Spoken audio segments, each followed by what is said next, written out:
Senhoras e senhores, bom dia. A Itaipu Binacional e o Departamento das Nações Unidas para Assuntos Econômicos e Sociais, UNDESA, têm a satisfação de dar as boas-vindas ao primeiro Simpósio Global de Soluções Sustentáveis em Água e Energia. É um prazer receber os convidados de forma presencial e também saudamos os participantes que acompanharão a programação do evento de forma virtual. O Simpósio Global de Água e Energia é resultado da parceria entre a Itaipu Binacional e UNDESA, instituições que fundaram em 2018 a Rede Global de Soluções Sustentáveis em Água e Energia, com o objetivo de compartilhar as melhores práticas na implementação dos Objetivos de Desenvolvimento Sustentável, 6, Água, e 7, Energia, e suas inter-relações com os demais ODS que fazem parte da Agenda 2030. Esse evento busca contribuir para a construção de políticas públicas que possam orientar a implementação de soluções sustentáveis em água e energia nos cenários regional e internacional. E para que todos conheçam um pouco mais da Itaipu Binacional, empresa anfitriã do simpósio, assistiremos agora ao vídeo de apresentação institucional da Itaipu.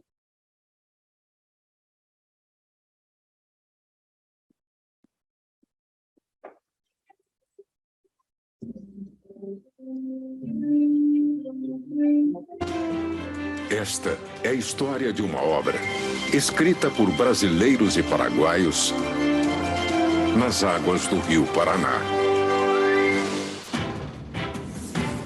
Na década de 1960, negociações diplomáticas e estudos técnicos. Em 1973, é firmado o Tratado de Itaipu, um instrumento diplomático e jurídico sem igual para aproveitamento hidrelétrico do Rio Paraná. O tratado é a lei que rege a Itaipu Binacional, uma empresa de dois países unidos para erguer a grande usina. Começam as obras. O primeiro desafio é desviar o rio no trecho conhecido como Itaipu, literalmente, o estrondo das águas na pedra. No auge, mais de 40 mil trabalhadores no canteiro de obras e filas imensas nos centros de recrutamento e nos refeitórios. O ritmo da construção, 24 horas por dia, equivale a erguer um prédio de 20 andares a cada 55 minutos. Só nas estruturas de aço, mais de 380 torres Eiffel. Em 1982, a barragem está pronta. Assim surgiu o reservatório. 170 quilômetros de extensão, 29 bilhões de metros cúbicos de água, ou aproximadamente 4.000 litros para cada habitante do planeta. Quando em excesso, a água escorre pelo vertedouro. O projeto original previa 18 unidades geradoras. A primeira delas entrou em operação em 1984. Mas, pela sua eficiência, Itaipu foi capaz de construir 2 outras unidades geradoras que entram em operação em 2007. No total, 14.000 megawatts de potência instalada.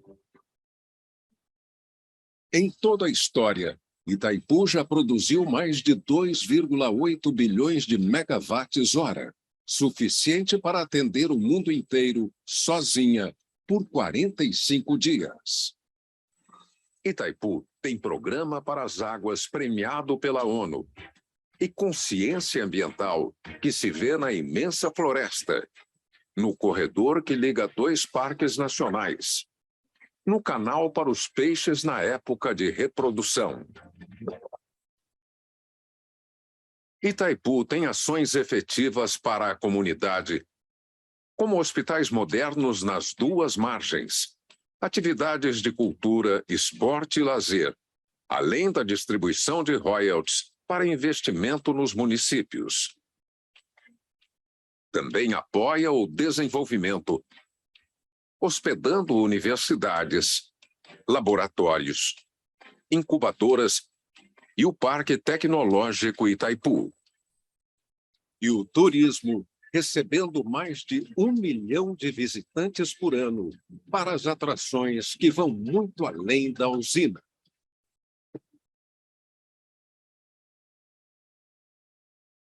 Esta é Itaipu, a pedra que canta com a força das águas.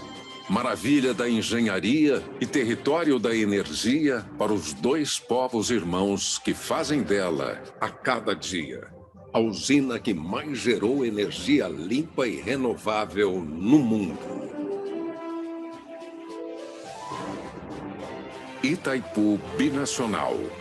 Integração que gera energia e desenvolvimento.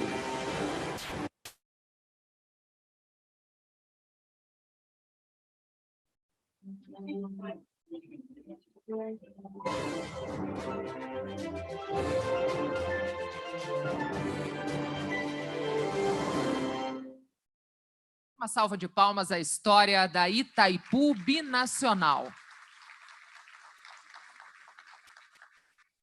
Nesse momento, convidamos ao palco o diretor-geral paraguaio da Itaipu Binacional, o embaixador Manuel Maria Cáceres, na companhia do diretor financeiro executivo da Itaipu Binacional, senhor André Pepitone da Nóbrega, nesse ato representando o diretor-geral brasileiro da Itaipu Binacional, a Natalício Risden Júnior.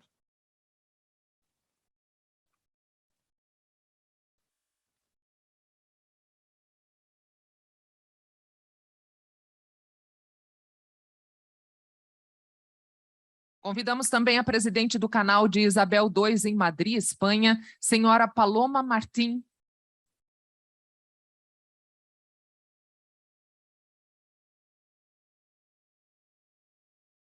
O líder da equipe de energia sustentável da Undesa, senhor Minoru Takada.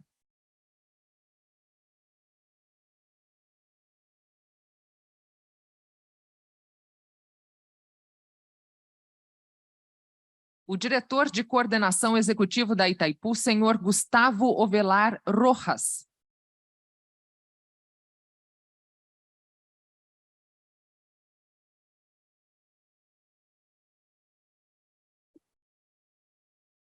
O diretor de coordenação da Itaipu, general Luiz Felipe Carbonel.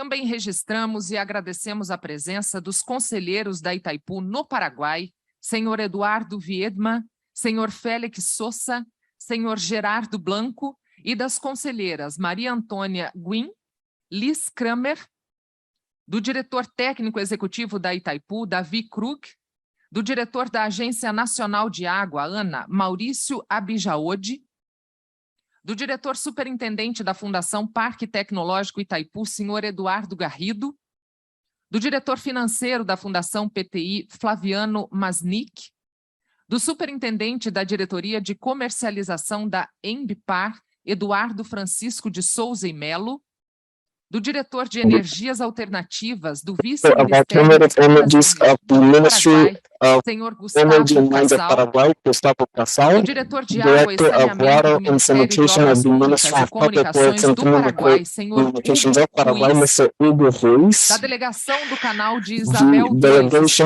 Isabel II, Espanha, Federico Valles, Pascoal Fernandes, Maria Hernando Serrano e Maria del Carmen Perejo Guimeno. Dos representantes da Undesa, colegas de Itaipu colleagues, e colegas da imprensa.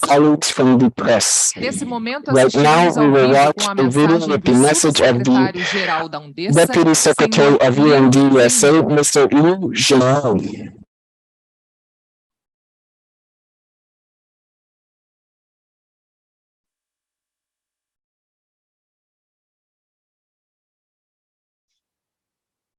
Excellencies, distinguished participants, I'm delighted to welcome you all to the first Global Symposium on Sustainable Water and Energy Solutions, convened by Undesa in collaboration with the members of the Sustainable Water and Energy Solutions Network.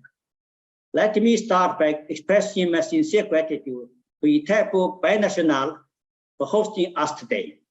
Thank you to the two Directors General, Mr. Riston Jr. and the Director General of Brazil, and Mr. Caceres, Director General of Paraguay, for their leadership and contribution to make this important gathering possible. Thanks also go to the governments of Brazil and Paraguay for their steadfast support for the organization of this event. Excellencies, distinguished colleagues, our world is challenged like never before. The COVID-19 pandemic has pushed us towards the worst socio-economic turmoil in decades, with significant consequences for the most vulnerable. After many years of progress, poverty and hunger are on the rise. Greenhouse gas emissions were at a record high last year. And the conflict in Ukraine is fueling interlinked food, finance, and energy crisis. We need a path that restores economies and puts people, climate, and nature in harmony. That path exists.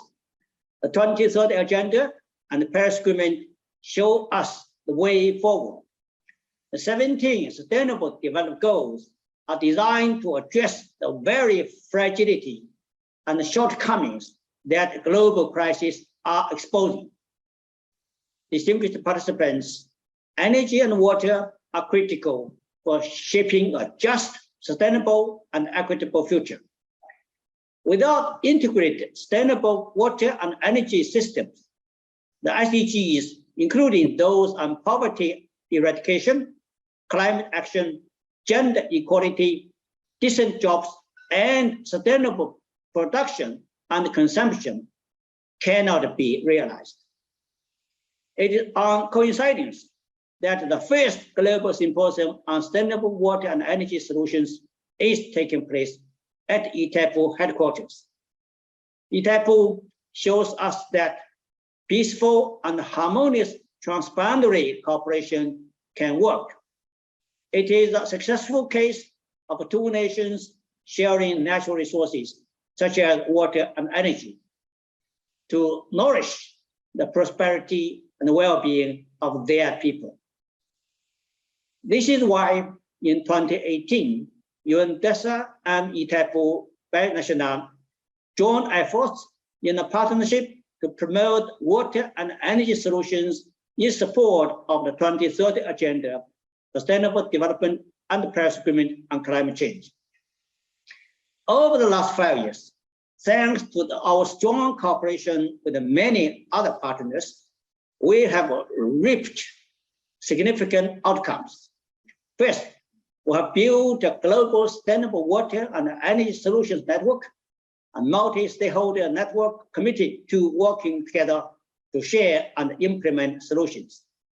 Second, we have established a global knowledge platform that helps codify and disseminate lessons and best practices from government, businesses, civil society around the world.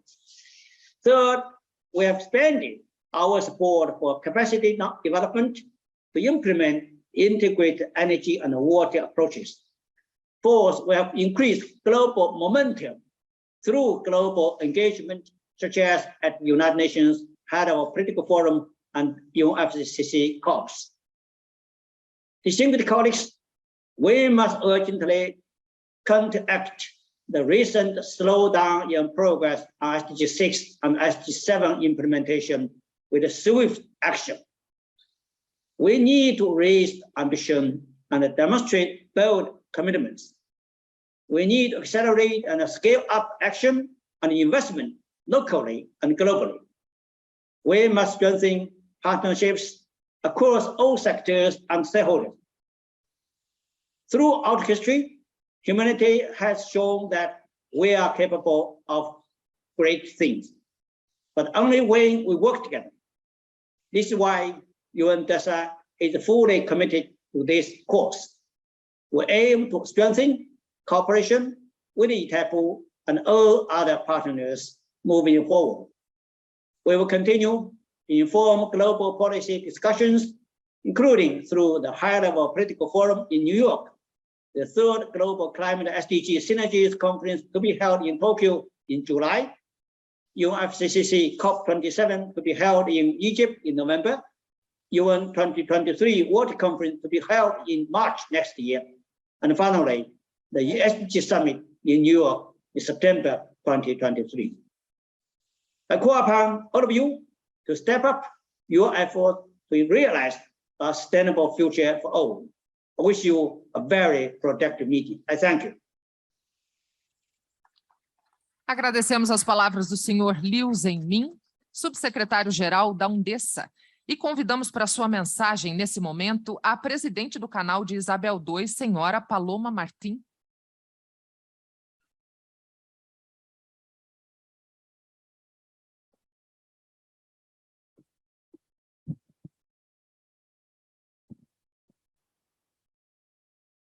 Autoridades y asistentes, señoras y señores, el agua y la energía vertebran continentes, países y regiones. Son elementos esenciales para la vida, el bienestar, el desarrollo económico y la sostenibilidad. Es un acierto celebrar este primer Symposium Global de Soluciones Sostenibles de Agua y Energía organizado por Naciones Unidas. Y mi satisfacción es doble, pues la empresa pública del Gobierno de la Comunidad de Madrid que gestiona el agua, el Canal de Isabel II, ha sido elegida por Naciones Unidas como operador de referencia mundial de agua y de energía. Y es un privilegio, por tanto, poder compartir con ustedes algunas reflexiones. La primera de ellas es que necesitamos una visión integral de los problemas del agua y les voy a explicar por qué. Como bien conocen, el acceso al agua y la energía es fundamental porque determina en buena medida la prosperidad de los pueblos. Según algunos estudios, la mitad de los puestos de trabajo a nivel mundial están relacionados con sectores que dependen del agua. Así ocurre con el sector primario, con la industria, la construcción, el transporte o el propio sector energético. Se estima que más de 1.400 millones de puestos de trabajo, esto es, el 40% de la población mundial, dependen en gran medida del suministro de agua estable. Por tanto, siendo el agua como es un bien escaso, necesitamos hacer más eficiente su uso actuando sobre el ciclo integral del agua.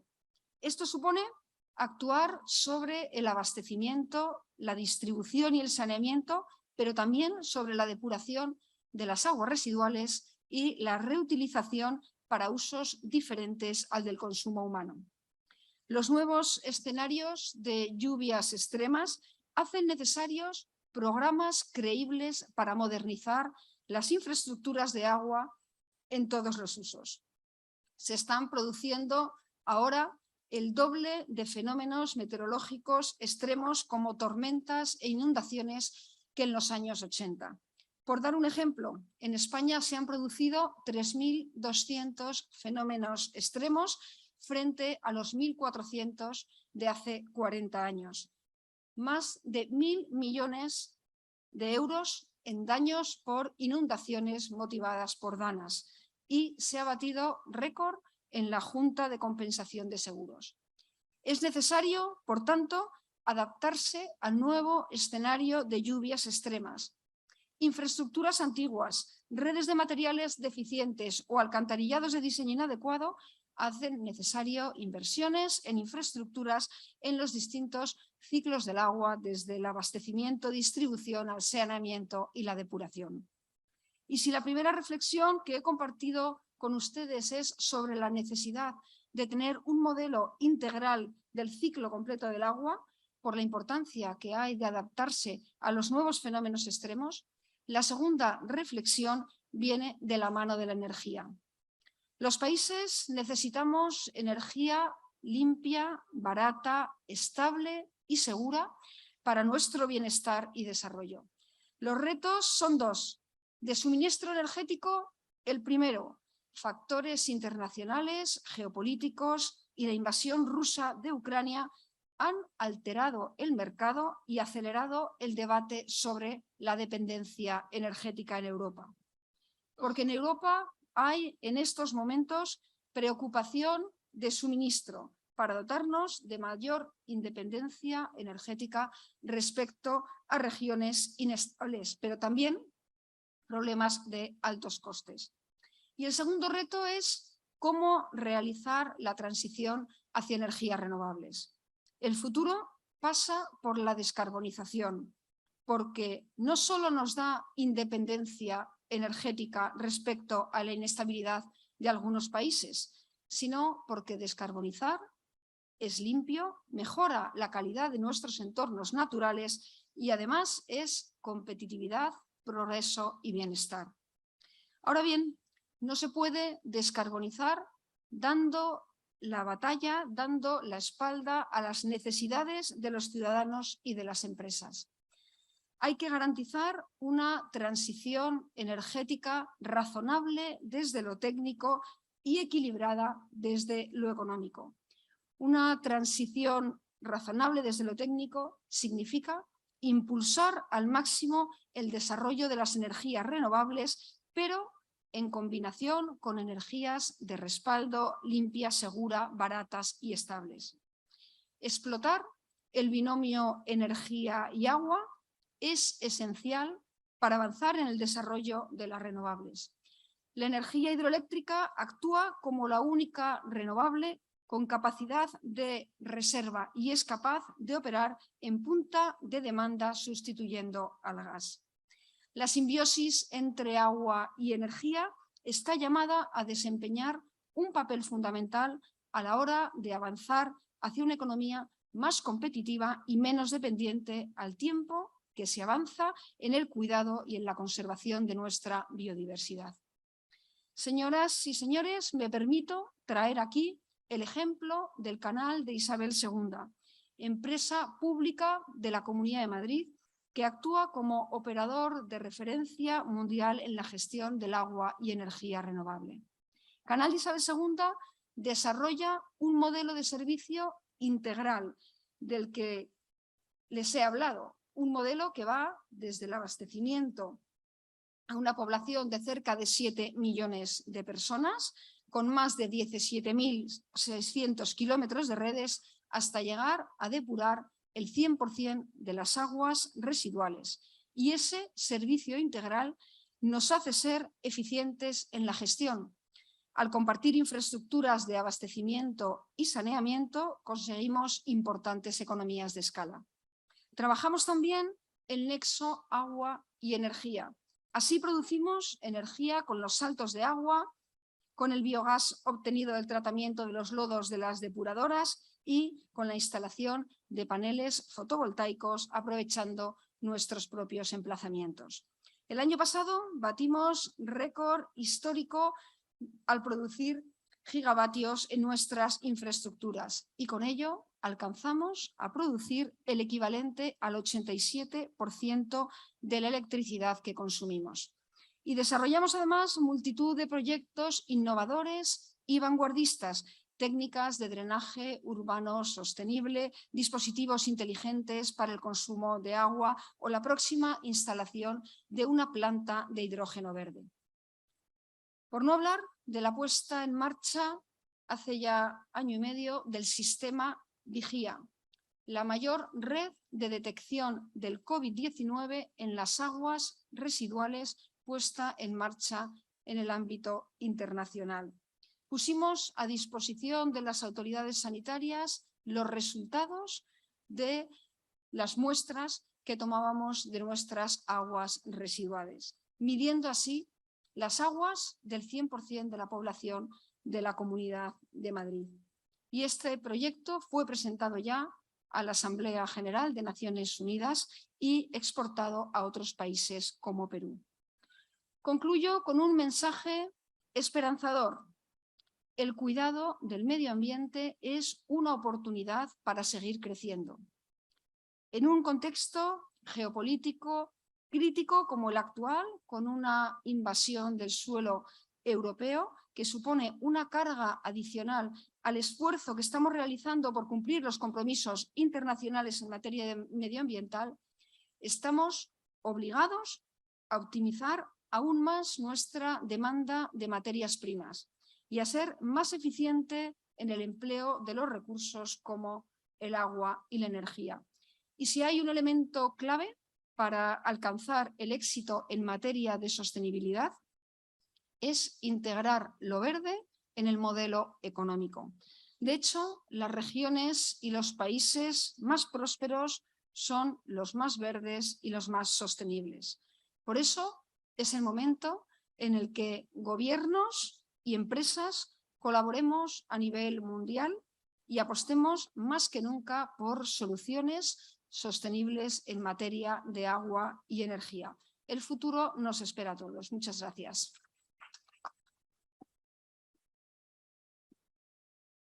Senhora Paloma Martim, presidente do canal Isabel II, somos gratos pelas suas palavras. Convidamos agora, passamos a palavra ao diretor financeiro executivo da Itaipu Nacional, senhor André Pepitone.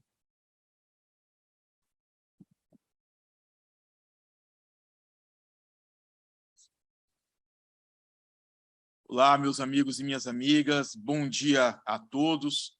Inicio saudando o nosso diretor-geral paraguaio, o embaixador Cáceres. Cumprimento também o senhor Minoru Takada, líder da equipe de energia sustentável da Undesa, e peço a permissão dos senhores para saudar todas as autoridades presentes, já devidamente nominada pelo nosso cerimonial, em nome dos meus colegas de diretoria brasileiro, diretor General Carbonel e o diretor Davi Krug, e também em nome do meu amigo de infância, que tive a alegria de encontrá-lo aqui como diretor da Agência Nacional de Águas, o Maurício Abjaod. Bom, senhoras e senhores, cumprimento também aqueles que nos assistem remotamente no Brasil, no Paraguai, em outros países, aos profissionais das Nações Unidas, os meus colegas da Itaipu Nacional aqui presentes, as instituições e países aqui representados, aos colaboradores de imprensa e aos organizadores desse importante simpósio. Em nome do diretor-geral brasileiro, o diretor Natalício Risden, e em meu nome pessoal, eu destaco o sucesso da parceria entre a Itaipu Nacional e as Nações Unidas por meio do seu Departamento de Assuntos Econômicos e Sociais. Realizamos em conjunto, desde 2018, iniciativas que promovem a abordagem integrada em apoio à Agenda 2030 dos Objetivos do Desenvolvimento Sustentável 6, aquele relativo a garantir o acesso à água e o saneamento a todos, e também aos Objetivos de Desenvolvimento Sustentável número 7, atinente a possibilitar acesso à energia limpa a todos. E reafirmo também o compromisso da Itaipu de continuar fomentando soluções sustentáveis em água e energia, por meio de sua rede global, originada desse nosso trabalho integrado, desse nosso trabalho conjunto. Estamos extremamente honrados, senhoras e senhores, em sediar este que é o primeiro simpósio global de soluções sustentáveis em água e energia. E é uma excelente oportunidade de discussão e aprimoramento de nossas capacidades de gerenciamento do nexo água e energia e a sua integração com os demais objetivos do desenvolvimento sustentável da ONU. Água e energia estão intrinsecamente ligados a questões ambientais, como mudança climática, ecossistema e biodiversidade. E o nosso continente, a América do Sul, é privilegiada por suas características geográficas e climáticas. E, nesse contexto, Brasil e Paraguai possuem recursos hídricos abundantes e matriz elétrica entre as mais limpas do mundo. A energia que é gerada no Brasil e a energia que é gerada no Paraguai é uma energia limpa e renovável. E é essa energia que abastece a nossa indústrias de cada país. E os produtos produzidos no Brasil e no Paraguai são produzidos com energia limpa e renovável. Destaco aqui também o papel das hidrelétricas como um exemplo de sustentabilidade. É uma fonte de energia renovável e também de água limpa armazenada nos reservatórios e essencial à conservação saudável do meio ambiente. Itaipu é o maior exemplo disso, de como a exploração de um potencial hidráulico pode ser realizado de maneira sustentável, gerando progresso, crescimento econômico, bem-estar social, além de contribuir para a erradicação da pobreza. Por isso mesmo, defendemos a construção de usinas hidrelétricas com reservatório para que possamos substituir a utilização de combustíveis fósseis e fornecer energia limpa e renovável. As hidrelétricas, senhoras e senhores, são fundamentais para o processo de transição energética, objetivando a descarbonização da economia. Então, durante esse simpósio, compartilharemos conhecimentos e experiências com a apresentação de nossas melhores práticas no apoio a soluções sustentáveis em água e energia. Estamos conscientes de que há espaço para avanços na garantia do acesso a serviços modernos e sustentáveis de energia, de água e, especialmente, o grande desafio do momento, tanto no Brasil como no Paraguai, que é o saneamento. E, ao longo desses 3 dias, vamos, então, dialogar sobre políticas e abordagens técnicas que nos auxiliem nessa busca.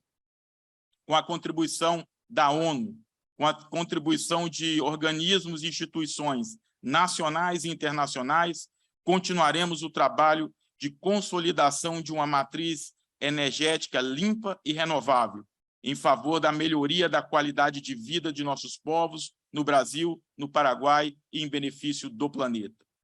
Agradeço mais uma vez, em nome da diretoria brasileira da Itaipu Nacional, aos nossos parceiros e colaboradores pela oportunidade deste encontro, que haverá de render excelentes frutos nessa luta que é de todos nós. Aos visitantes, renovo os votos de boas-vindas, aos presentes e aos que nos assistem remotamente, a nossa saudação e o nosso agradecimento. A todos, muito obrigado.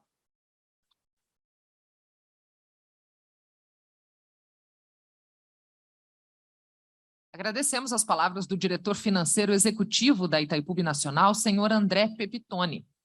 E para sua mensagem, passamos a palavra ao diretor-geral paraguaio da Itaipu, embaixador Manuel Maria Cáceres.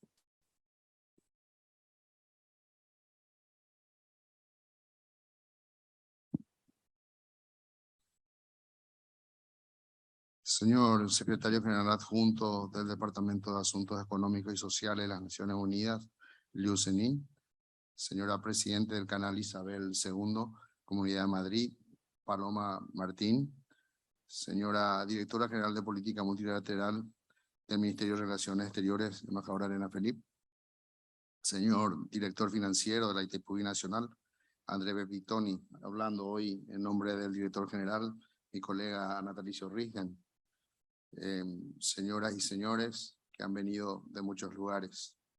I want to give you a warm welcome here to Itaipu.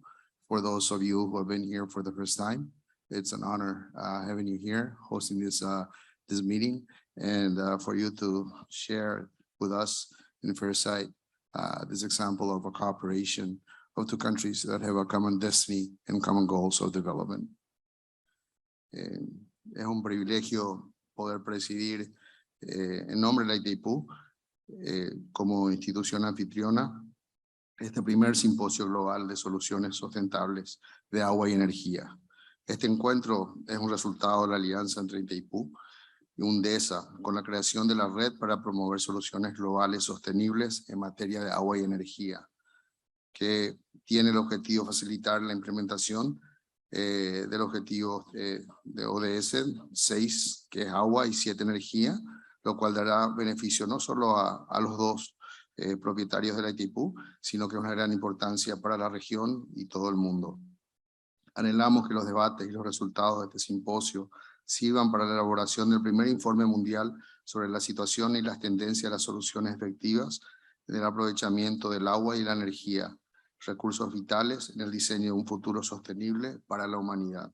Somos conscientes de la interdependencia entre el agua y la energía que debemos trabajar juntos para enfrentar los desafíos del aumento y crecimiento demográfico, el cambio climático y mantener un equilibrio a través de la utilización equitativa y razonable de nuestros recursos naturales. Ante este panorama, resulta estratégico identificar y replicar las buenas prácticas que nos permitan avanzar hacia la implementación de los Objetivos de Desarrollo Sostenible establecidos en la Agenda 2030 de las Naciones Unidas.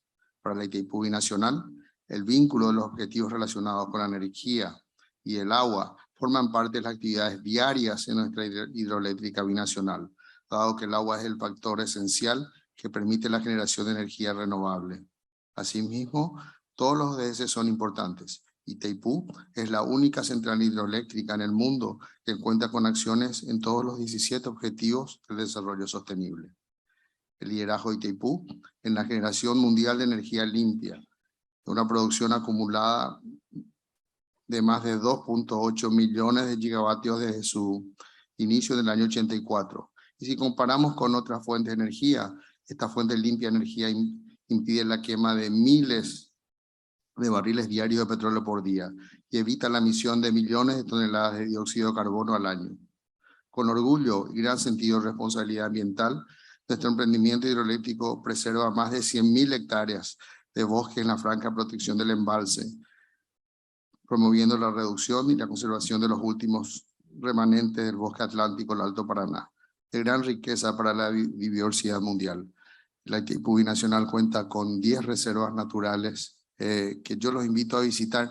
Algunas están acá a 5 kilómetros nada más al norte de la represa, así que aquellos que van a estar más días por acá, creo que es una actividad que vale la pena.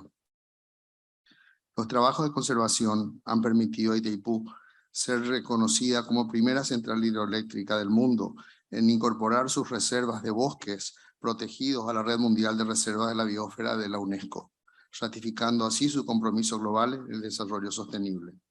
Este evento internacional nos da la posibilidad de escuchar sobre múltiples iniciativas que están siendo llevadas a cabo en diferentes partes del mundo, con sostenibilidad económica, social y ambiental, las cuales queremos conocer y hacer visible en este simposio. Agradecemos a UNDESA por esta gran convocatoria. Para concluir, en nombre de mis colegas, me permito reafirmar el compromiso de Itaipú en contribuir al desarrollo sostenible de la región y promover la implementación de la Agenda 2030. Con organizaciones locales e internacionales, orientando nuestras acciones al mejoramiento de la calidad de vida y a un desarrollo social y económico, respetando el medio ambiente y el uso equitativo y razonable de los recursos naturales. Les invito y aliento a cada uno de ustedes a contribuir activamente en los debates y sugerencias, en la búsqueda de soluciones sostenibles globales que nos permitan ir avanzando hacia un futuro con seguridad hídrica y energética para un desarrollo sostenible que nos albergue el bienestar de todos hoy y el de nuestras futuras generaciones. Muchísimas gracias.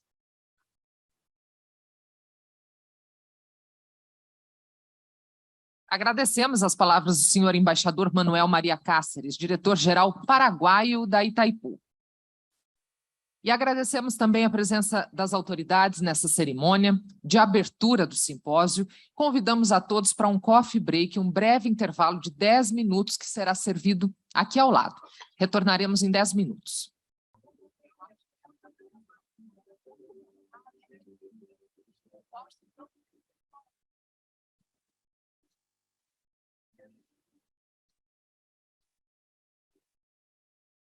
Pedimos a atenção de todos, que se acomodem, tomem seus lugares, que nós iremos reiniciar.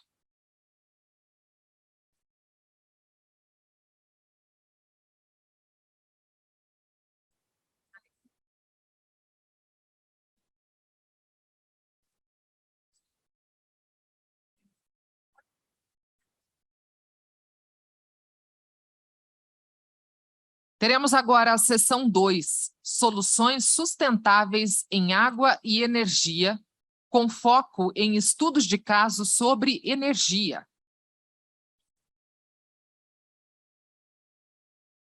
Convidamos à frente o senhor Minoru Takada, que será o moderador dessa sessão, líder de equipe Energia Sustentável da Undessa.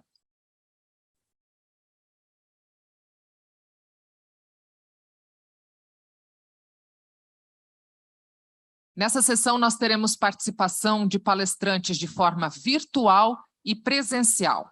Estarão conosco virtualmente o senhor Ed Rich, CEO da IHA.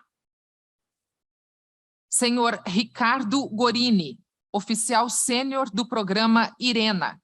São duas participações virtuais. Se já estiverem conosco, nós podemos colocar as imagens deles aqui no telão. Além disso, teremos participação presencial do senhor Guilhermo Kutuchan, diretor interino de Integração, Acesso e Segurança Energética da Organização Latino-Americana de Energia, OLAD. E o senhor Davi Krug, diretor técnico da Itaipu Nacional.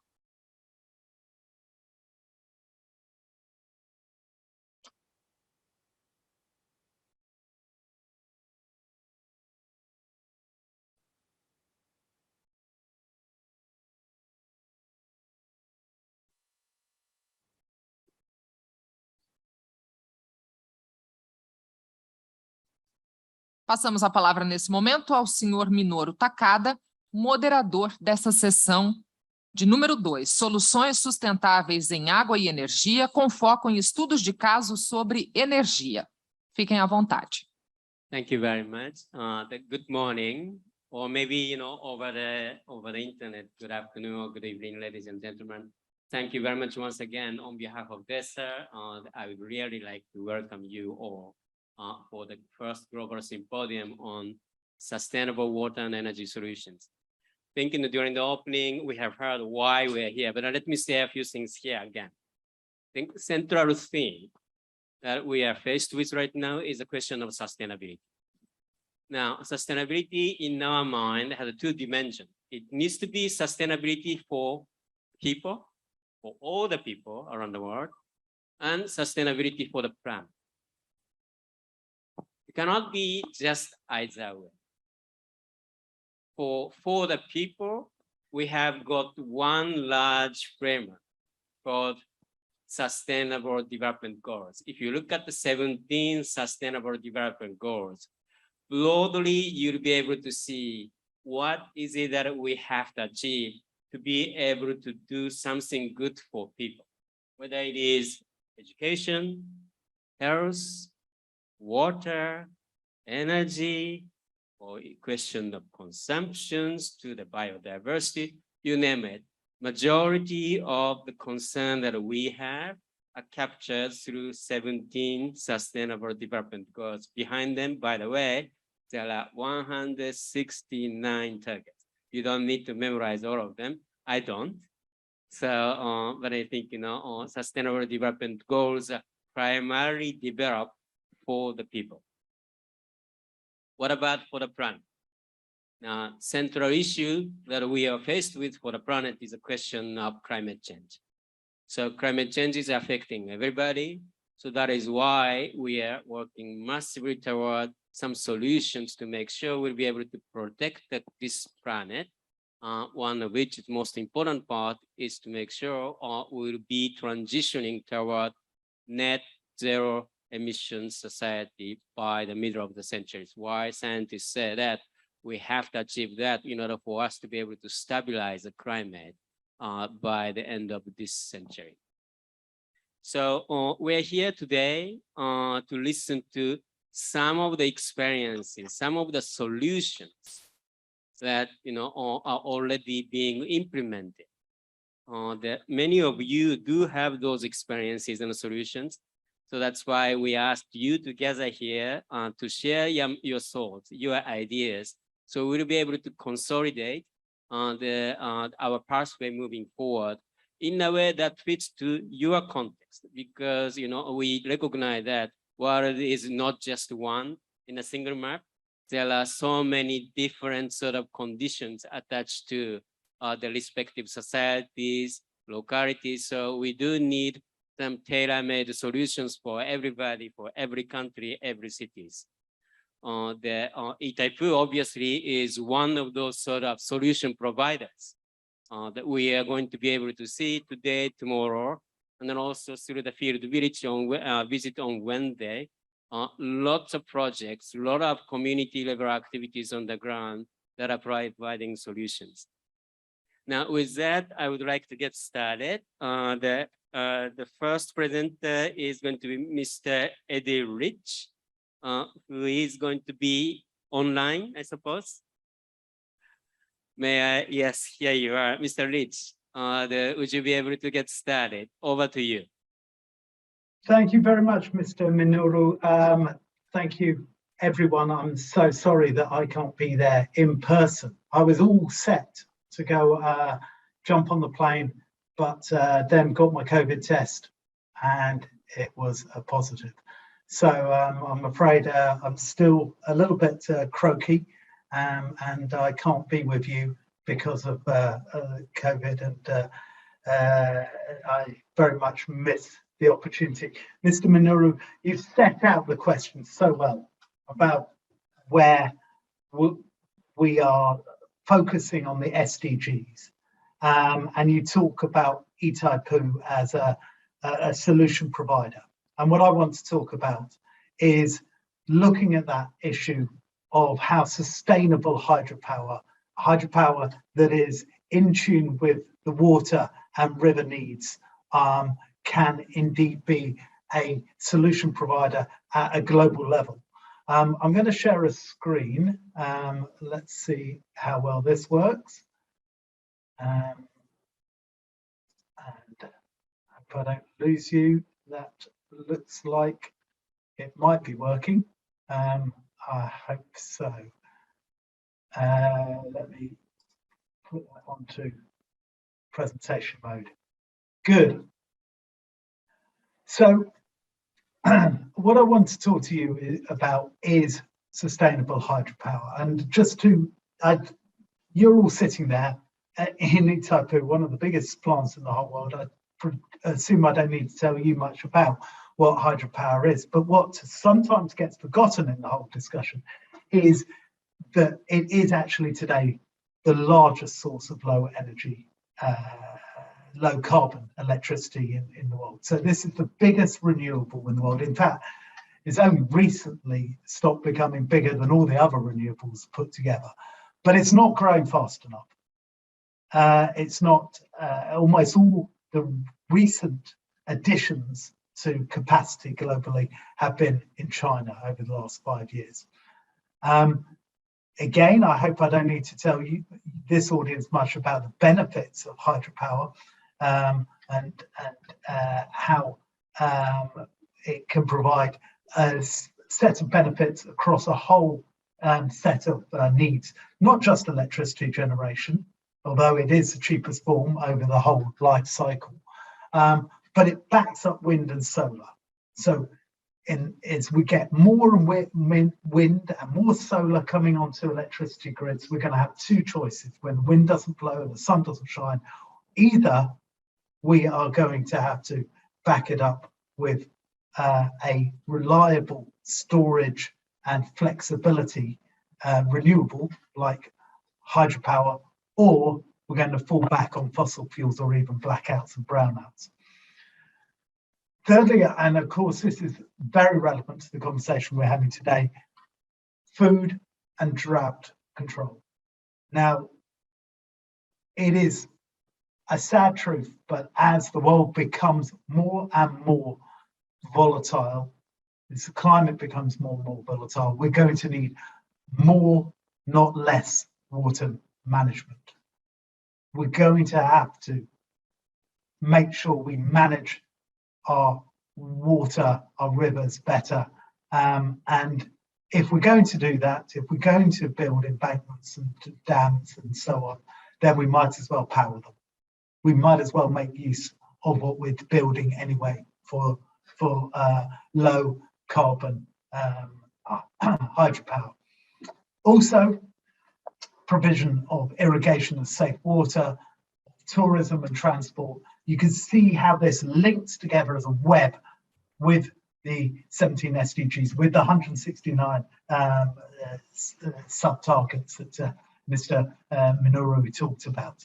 But we need to do this sustainably. We need to do this quickly, and developers need to have to know that investment is going to get paid back. And that's not happening by the market by itself. And I'll explain why in a moment.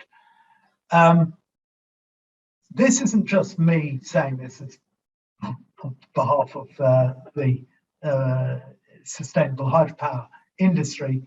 This is the facts coming from IRENA, and Ricardo will speak a bit later on that, but also IEA.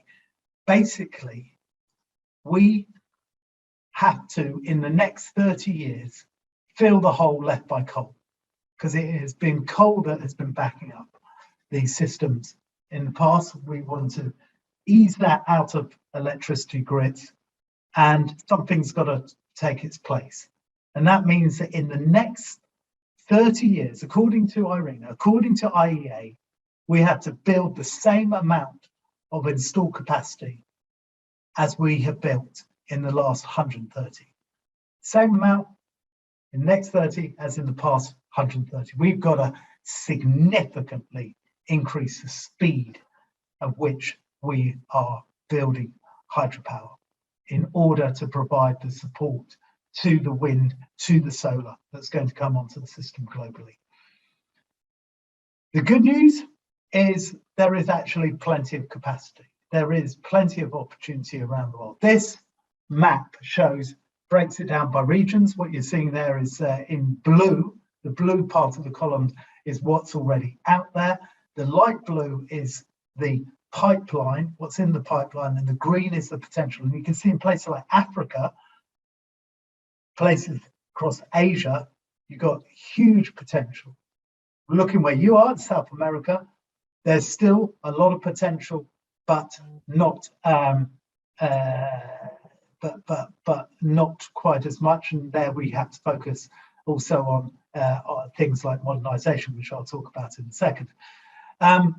This graph, by the way, does not include off-river pump storage, where there's huge opportunity. So let's look, given that we have to deal with all the SDGs, not just access to electricity, let's look at where the big opportunities are, where there are some easy wins. And the first thing to say is pump storage hydro. Off-river pump storage, this is where basically you have two reservoirs. They may exist already, and in some cases they might need to be built, and you drop one, you need to drop water from the top reservoir to the bottom pool of water, and when there is excess electricity on the grid at very low cost, you can pump it back up, ready for when you need it, for when the wind doesn't blow, the sun doesn't shine. And there is huge potential here. Around the world, the Australian National University has identified over 600,000 sites with 23,000 terawatt hours of storage. So these are all upriver, these are all outside protected areas. The potential there is almost unlimited. What we need to do is get on and build it. Second big potential, particularly in where you are set in Latin America, is around modernization. Around the world, there is almost half the world's capacity which is over 30 years old.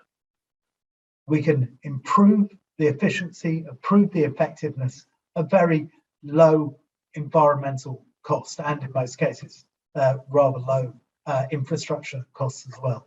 And we've done studies in Asia, we've done studies in Latin America, we're doing a study in Africa about where the opportunities are for investment on modernization.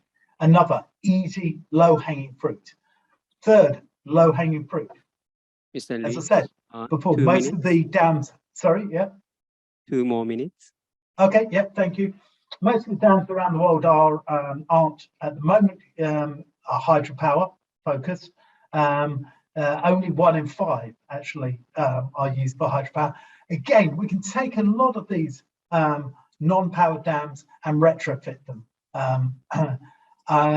Moving quickly, floating solar, big opportunity where there are these large reservoirs, and I know this is something that is being thought about in Ethiopia. Again, big opportunity with low environmental costs. But having said all of that, there is a lot of low-hanging fruit, but we also will need to build some greenfield if we are to double the capacity in the next 30 years. And we say in the International Hydropower Association, the only acceptable hydropower going forward, the only way to build these greenfield or indeed other developments is through sustainable hydropower, sustainable. And we have worked with NGOs, with governments, with international financial institutions to establish a hydropower sustainability standard, which is the first sustainability standard in the renewable sector, which looks at exactly these issues about how to ensure healthy ecosystems, prosperous communities, resilient infrastructure, good governance.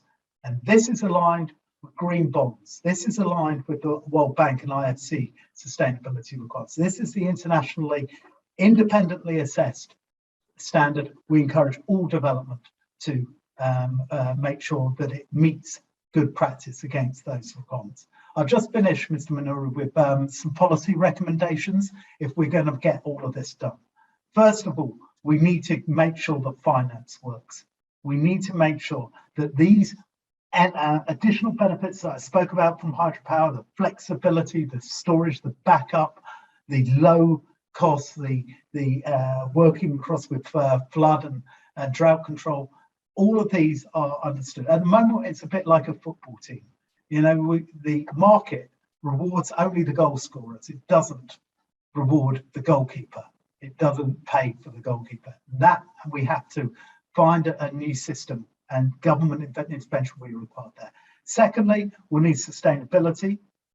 We must adopt this standard wherever new hydropower has been built, so nobody can say that we are not adopting the best practices and thinking about these wider SDG issues. Thirdly, regulation. We need to make sure that the permitting system is quicker and can react and approve where the sustainability requirements is met.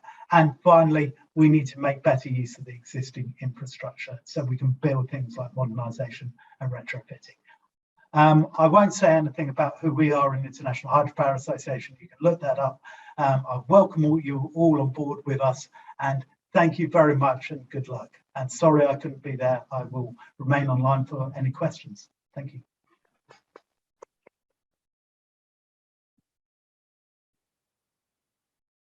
No, I understand you are not physically here, but I think presentations are extremely well done, well structured. So the message got it very clearly. Thank you very much, Mr. Rich. Now, in the interest of time, maybe I'll invite the second speaker, Mr. Ricardo Gorini from IRENA, who is, I think, online as well. Mr. Gorini. Yes, thank you. Thank you very much. Mr. Minoru, it's my pleasure to be here as well, virtual, not in person. It's also a pity from my side not to be able to join you in person in such a lovely, I would say, region. So, by the way, I would like to also share my screen.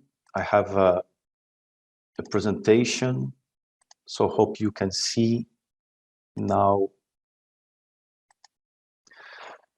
So, first of all, again, thank you both Itaipu and Mr. Minoru for the invitation. I think it's really a very, very key topic to discuss.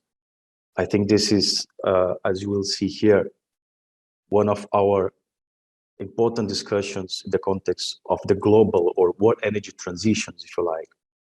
But please let me change to Portuguese. I know there is translation, so if you allow me, I would like to speak now in Português. So, yes, então, 7 minutes, please. Obrigado mais uma vez, então, pela oportunidade. Eu acho que aqui, em nome da IRENA, eu vou estar trazendo esse estudo que vocês podem aqui observar, que é o World Energy Transitions Outlook 2022, disponível na nossa web. Convido a todos aqui para fazer esse download. E, de fato, a mensagem central é a importância que as renováveis têm nesse processo de transição energética como principal pilar no que se refere à redução de emissões, é o Just Energy Transition, como a gente chama, né? Então, em especial, a hidrelétrica, eu vou estar trazendo alguns números como esse aqui. Basicamente, existe um esforço necessário muito grande nos próximos anos, décadas, especialmente nessa década de 30, para a redução das emissões. Então, a gente pode observar aqui, nesse gráfico à esquerda, inclusive o que foi anunciado recentemente na COP. Então, os países fizeram suas declarações das NDCs e, basicamente, há uma expectativa aí de consolidação e redução das emissões a partir dessas medidas anunciadas, embora ainda não suficiente. O que vocês veem na linha azul é o que, de fato, precisamos para alcançar o tal Net Zero em 2050. Então, há um esforço muito relevante de todos os setores para viabilizar esse processo. Então, na IRENA, a gente fez, nesse último estudo, uma série de indicadores que a gente chama desse KPIs, de 1 a 6, que seriam os pilares para viabilizar esse processo de transição energética em relação ou em direção a esse cenário de 1,5. Bom, para chegar então nessa redução de 37 gigatoneladas de emissões no ano de 2050, seguindo essa trajetória azul, vejam vocês aqui no ano de 2050 e na coluna ao final aqui à direita, no ano de 2030. Então, são 2 períodos aí.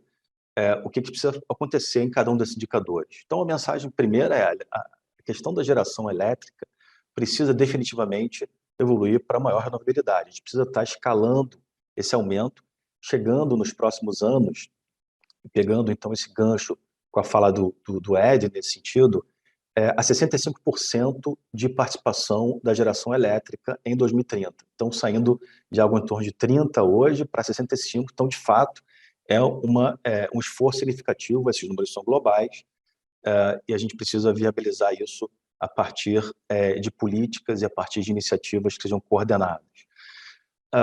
Na verdade, não é só essa questão de eletrificação com renovável, a gente também tem uma série de iniciativas indicadas aqui, que é o uso direto de energia, que é esse segundo pilar. Inclusive aqui tem toda a questão da biomassa, do etanol, da participação. Não vamos entrar em detalhe aqui nesse momento nisso, mas é importante destacar, especialmente nesse contexto aqui dessa discussão. Sem dúvida, a eficiência energética também é importante, isso está tudo disponível no documento, e a participação desse processo de renovabilidade, ele tem esses drives, né, como a gente pode ver, como no pilar 4, que é a eletrificação. A eletrificação é um importante processo, porque justamente com a geração renovável você permite trazer menores emissões e maior competitividade para o sistema. Mas não só isso, né? A gente tem falado bastante aqui também na IRENA, no que se refere ao hidrogênio limpo, né? ao green hydrogen, em especial a partir da eletricidade. E aqui também, eu acho que isso vai fazer parte dessa discussão mais tarde, tem uma importante contribuição então, da geração elétrica, né, para viabilizar isso, a substituição dos combustíveis líquidos, vamos chamar assim, também como parte desse processo, através da eletricidade renovável. Então, basicamente, essa mensagem, né, de escalada urgente nessa década, e aqui a gente traz alguns números, vocês podem ver, basicamente, esse cenário, né, ele tem essa atualização para esse cenário 1.5, então a gente está aumentando ainda mais a necessidade de adição da capacidade renovável na próxima década. Então, estão falando nesses números aí, como podem ser destacados, 8.000 gigas de capacidade instalada. De hidrelétrica, a gente está falando de 1.500 gigas, ou seja, 35% a mais, né, nesse processo dessa década. Então, é um esforço realmente bastante significativo a nível global, e em relação a 2050, a gente ainda precisa mais desse esforço. Então, como eu mencionei, a eletrificação é um componente importante, o hidrogênio é um componente importante, aqui tem alguns números específicos. Eu queria chamar a atenção para esse esforço conjunto que é o tal sector coupling, que a gente chama, né, que basicamente não precisa ficar e não deve ficar só na questão da geração. Isso precisa ser também alcançado no que se refere ao uso da energia. Então, a gente está falando aqui de uma mudança importante nas edificações no nível global, uma mudança importante no uso da energia na indústria, uma mudança importante do uso de energia no setor de transporte, incluindo aqui o uso de renováveis, bioenergy, ou seja, mas também, em amarelo, vocês podem ver, eletrificação como componente essencial dessa transformação. Então, eu acho que essa é uma mensagem importante para a gente viabilizar não só esse olhar da alternativa de suprimento pelo lado da oferta, mas também o dever de casa pelo lado da demanda, e isso também viabiliza bastante um crescimento do que se refere ao consumo, né, e ao mercado de energia elétrica, quando a gente começa a olhar para isso, e isso é uma solução importante em vários mercados, inclusive no mercado brasileiro. Uma solução seria aumentar o uso dessa energia elétrica em diversos setores para viabilizar a expansão de empreendimentos renováveis. Olhando aqui alguns indicadores, e aí trazendo basicamente o que se refere aí à expansão agregada para 2030 e 50, os números realmente eles impressionam. A gente vê a geração saindo desse patamar de 30 mil terawatts aí, mais ou menos hoje, para números de 45 em 2030, e chegando a 90 mil aqui, incluindo o consumo de hidrogênio verde, né? Então, como eu mencionei, é uma revolução que precisa ocorrer nesse segmento de geração. E a gente começa a botar alguns números também aqui em cima, para vocês verem, de investimento. Então, basicamente, a gente está falando de investimento em geração em torno de 1 trilhão por ano, né, mais ou menos em média, nesses próximos anos, nessa década, nas próximas décadas. Mas também em grid, a gente está falando aqui, importante investimento, 700 bilhões, no caso, em grid e em flexibilidade nesse horizonte. Então, para contextualizar, né, aqui essa discussão regionalmente, e esses números estão baseados também nessa discussão de potencial, acho que é importante acelerar essa discussão em cada uma das regiões, né, viabilizar o framework, viabilizar os drives na questão do funding, a questão da regulação, a questão da sustentabilidade, do fast track. Para viabilizar isso, a gente está falando de uma aceleração desse processo de penetração de renováveis, inclusive hidrelétrica. Então, aqui a gente apresenta essa distribuição regional, né? Eu chamo a atenção para a hidrelétrica, como aqui vocês podem ver na tabela aqui embaixo também, até 2050, essa questão de dobrar, né, como foi mencionado. Portanto, é um esforço aí coordenado que necessitamos aí viabilizar, e essa discussão aqui é muito relevante nesse contexto, né, a partir do momento que o nexo de hidrelétrica e seus componentes em termos de impacto dos diversos sistemas, ele tem muito a contribuir no que se refere a isso. Então, basicamente, eu queria chamar a atenção para a América Latina, que a gente precisa também fazer um esforço. Vocês podem ver, 2,4 trilhões de investimentos são necessários dentro desse horizonte de 2050. Então, é uma discussão importante, é uma discussão relevante, e cada um dos países poderia estar olhando isso como essa oportunidade. Eu acho que o caso aqui de Itaipu é um belo caso, exemplo de sucesso no que se refere à competitividade, no que se refere à exploração de potencial e todos os benefícios econômicos e sociais Ricardo, que isso traz. unfortunately, time is coming closer, so maybe if you can wrap Já it up terminando. in 1 minute. Perfeito. Então, aqui eu queria chamar a atenção para justamente o tema de competitividade. A gente tem não só na hidrelétrica uma competitividade muito relevante para a economia. Então, esse gráfico à direita ele apresenta alguns números nesse sentido. Eu chamo a atenção aqui para a questão aqui do Brasil, né, como vocês podem ver, mas também outras regiões, muito relevante a competitividade, preços competitivos. Então, vamos olhar para isso como oportunidade de continuar a expansão das hidrelétricas. Os benefícios já foram mencionados, né, pelo Ed. Basicamente, eu reitero aqui a importância desse sector coupling na questão da hidrelétrica com seus serviços, e a importância de estar reconhecendo isso como parte da precificação, da remuneração dos serviços que são prestados. Isso também faz parte de um aperfeiçoamento do marco político regulatório de diversos países. Então, esse é o último slide, aqui só consolidando, então, a mensagem de que funding é fundamental nesse processo, a gente precisa estar colocando na agenda o aumento por ser intensivo em capital, basicamente aqui as renováveis, então, elas precisam, então, desse processo de aceleração desse investimento.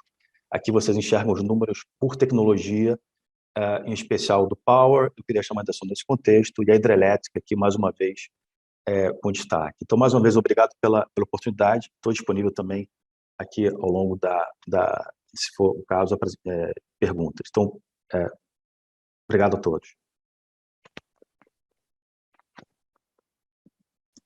Thank you, Ricardo. The PowerPoint presentation is very rich, so we'll make sure that all the PowerPoint presentation that are going to be used today, tomorrow will be made available over the website.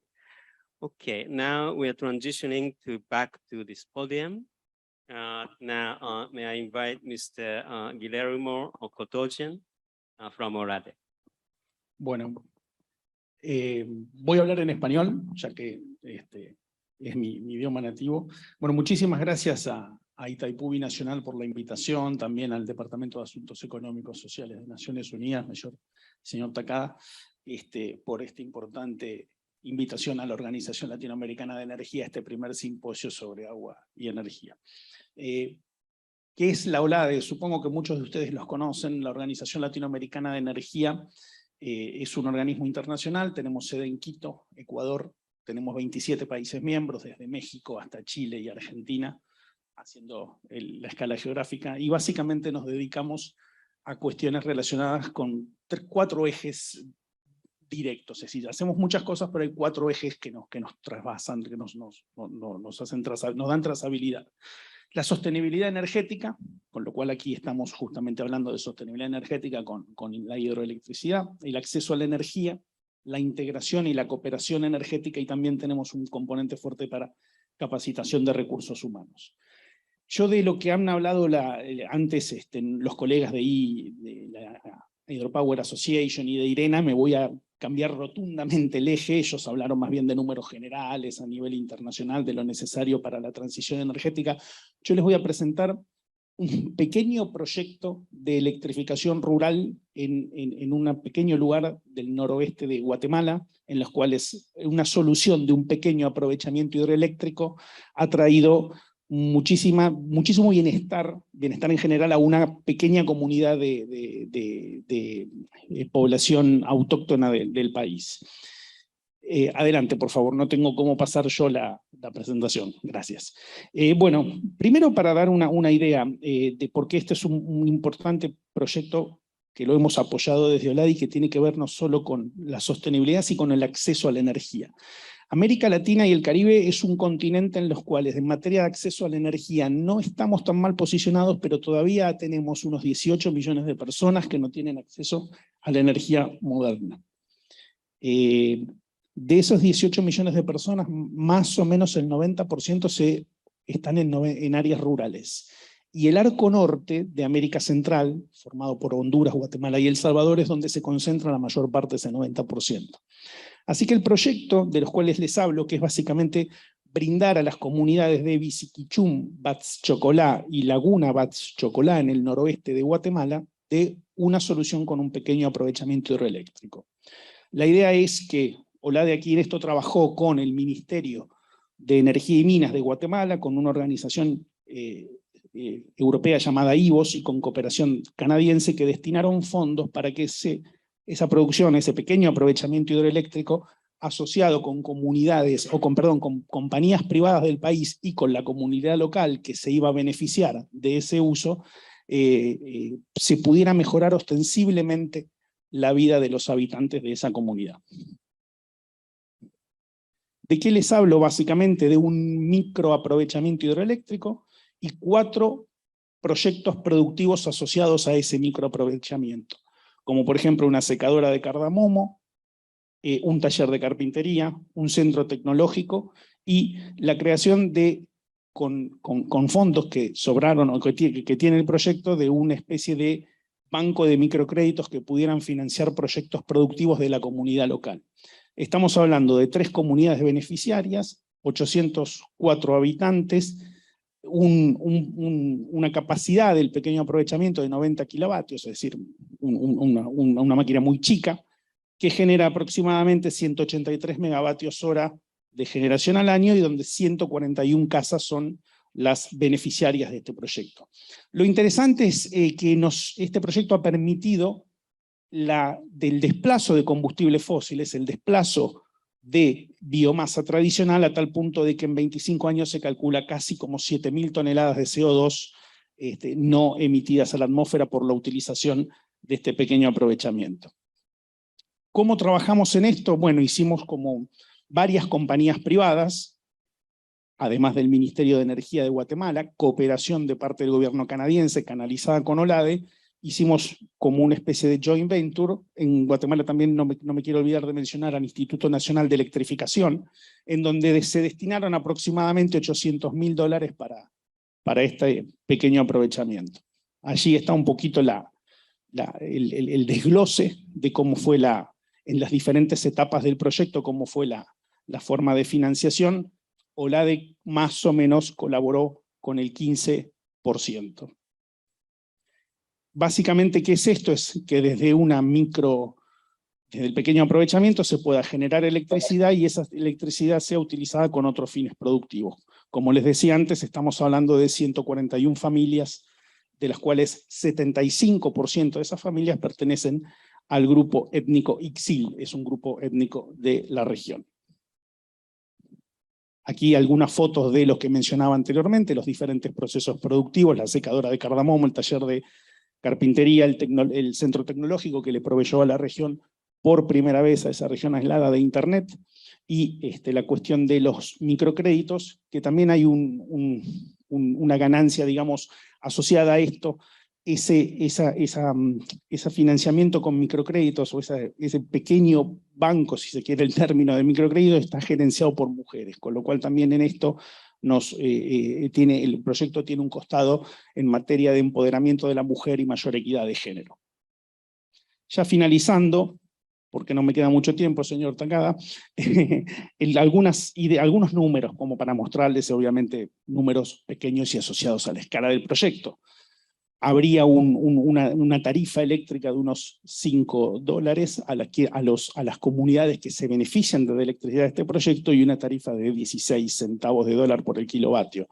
Lo interesante de esto es que la comunidad, al participar activamente de este proyecto, ha internalizado la idea de que la energía no es gratis, es decir, la energía que se produce en este proyecto no es gratis y hay que pagar por ello. Obviamente se paga una pequeña proporción, pero hay una idea interesante de que este tipo de cuestiones o este tipo de proyectos tienen obviamente inversiones y esas inversiones necesitan ser repagadas, con lo cual se le da una idea de que ellos también podrían o deberían colaborar pagando el proyecto con una pequeña tarifa. Esto también permitió cosas al cual a las comunidades antes no accedía, que era la compra de electrodomésticos. Electrodomésticos básicos que nosotros consideraríamos absolutamente mundanos, esa comunidad pudo acceder por primera vez al tener hidroelectricidad a ese tipo de comodidades. Además de considerable mejora en el tema de la salud, porque se ha desplazado combustibles fósiles. Finalmente, como para ir finalizando, es un proyecto exitoso desde nuestro lugar, desde nuestro punto de vista, que muestra que se puede hacer desarrollo de una comunidad aislada con energía sostenible. Se usa el concepto de responsabilidad social corporativa para trabajar entre el sector privado y la comunidad local, y que esta comunidad local además pudo participar de manera concreta en el trabajo. El empoderamiento femenino también es otra de las cuestiones que sacamos de aquí, es decir, la administración de estos proyectos productivos asociados a tener energía hidroeléctrica del pequeño aprovechamiento hidro y también la necesidad o el haber ganado tiempo por parte de las mujeres de estas comunidades por no tener que ir a buscar biomasa tradicional, ha hecho también que de alguna manera tener una equidad de género y un empoderamiento. Y por último, le digo que también hemos recibido, perdón, me he olvidado de pasar esto, un reconocimiento internacional para este proyecto. Gracias. Thank you very much. this is one of those great examples of energy contribute to the many of the development goals. Thank you so much. Now, the final but very important speaker, Mr. David Crad from Itaipu. Over to you. Thank you, Mr. Minoru. If I could, I would like to use Portuguese as well. Bom dia a todos. Meu nome é Davi Krug, diretor técnico executivo da Itaipu Nacional. Eu acredito que todos os palestrantes que me antecederam, eles conseguiram dar uma visão geral bastante boa desse nexo água e energia. Então, eu vou passar rapidamente alguns pontos para não ser repetitivo. Eu acho que a grande contribuição que eu vou trazer aqui é que lá no primeiro palestrante, o senhor Ed Rich, ele trouxe uma série de vantagens das hidrelétricas com relação à complementaridade de outras fontes alternativas de energia. E eu trago aqui o caso de Itaipu, do sistema elétrico brasileiro, em especial, que vai ficar muito claro que nós já estamos vivendo essa realidade aqui na América do Sul. Bem, Itaipu, uma usina hidrelétrica de grande porte, são 14 mil megawatts instalados, fica no Rio Paraná, um dos mais caudalosos da América do Sul, fronteira entre Brasil e Paraguai. Justamente por isso a usina é binacional. São 20 unidades geradoras, cada uma com 700 megawatts, e que já gerou ao longo da sua atividade, da sua operação, mais de 2 bilhões e 800 milhões de gigawatts-hora, energia suficiente para suprir todo o planeta de energia elétrica por 45 dias corridos. Hoje ela representa algo em torno, ou responde por algo em torno de 86% do mercado paraguaio e 8,5% do mercado brasileiro. Apesar disso, não é um reservatório muito grande. São 1.350 km² de área alagada e uma área de proteção de 1.000 km². E aí vem essa questão da mitigação do impacto. Na questão da Agenda 2030 dos Objetivos de Desenvolvimento Sustentável Globais, nós somos reconhecidos como uma das únicas empresas no mundo que tem ações em todos os 17 Objetivos Estratégicos de Desenvolvimento Sustentável da ONU. Todos esses casos estão elencados e estão disponíveis aí para consultas nos nossos sites de Brasil e Paraguai. Obviamente, nós nos concentramos no objetivo estratégico relacionado à água, que é a nossa matéria-prima, que é aquela que nós estamos constantemente cuidando desde o início da empresa, implantando ações junto ao nosso entorno para garantir a sua qualidade, a sua disponibilidade, e o objetivo 7 de energia, que é o nosso, bem dizer, ganha-pão. Então, como eu tinha dito, a nossa produção acumulada já poderia responder por 45 dias, perdão, do Brasil inteiro, não do mundo, né? Eu gostaria de particularizar e trazer aqui a questão do mix de eletricidade, que é isso que o Dr. Ed Rich estava falando na apresentação dele logo pela manhã. Esses dados estão de acordo de fontes aí públicas e de acordo com os que foram apresentados pelo Dr. Ed Rich. Então, em 2021, 72% da energia elétrica disponível no mundo, instalada no mundo, ainda era de fontes fósseis. Há um objetivo de chegar aí a 2050 com esse percentual caindo a 32%. Os senhores vejam que a maior parte da expansão se dá em cima de fontes tipo eólica e solar, que todos sabemos que são fontes que agregam energia, mas não agregam lastro, ou seja, potência, não agregam energia firme no sistema e precisam de um backup. Em termos de mundo, a parcela da hidrelétrica ela se mantém. Veja que saímos aí da casa dos 15% e lá em 2050 ainda contaríamos com 14%. Mas o que chama a atenção é essa participação maior da eólica e da solar. Quando particularizamos para o caso brasileiro, vejam que em 2007 a capacidade instalada do Brasil era 83% de energia hidráulica. Esse percentual vai caindo ao longo do tempo, porque não temos grandes projetos a serem agregados, os que temos estão em áreas de preservação, então o poder concedente, obviamente, tem grandes problemas para poder implantar esses projetos, e também a nossa expansão começa a se dar, já em 2022, contamos aí com 17% de energia vinda de fontes alternativas, tipo solar e hidráulica, e também um agente que começa a tomar vulto aqui no nosso sistema, que é a micro e mini geração distribuída, ou seja, o consumidor que investe em energia solar para poder suprir a sua própria casa, e isso, o seu entorno também, de acordo com as regras vigentes. Então, essa expansão forte das fontes não despacháveis centralizadamente e interruptíveis exige que o sistema se planeje para fornecer lastro. E não é uma boa prática fornecer esse lastro por meio de combustíveis fósseis. Aí que entra o papel da hidrelétrica como fornecedora dessa segurança energética. Olhando agora um pouquinho mais para o nosso caso de Itaipu, os senhores veem aí um gráfico que dá o nosso nível do reservatório em todos os anos do nosso histórico. Até 2012, o reservatório operava como flat, né? Era uma usina a fio d'água. E de 2012 para cá, começa a sentir os efeitos de ter que suprir energia e potência no momento em que o sistema já não tem para suprir, e 52% do tempo eu estou abaixo da nossa cota de referência nos últimos anos. Aqui eu mostro a complementaridade entre fontes que existem no Brasil. Veja que quando eu tenho vento, eu não tenho água para gerar hidrelétrica, e quando eu tenho água para gerar hidrelétrica, eu não tenho vento. Isso em termos das usinas grandes que estão ao norte e as usinas eólicas que estão ao norte. Itaipu entra completando essa equação.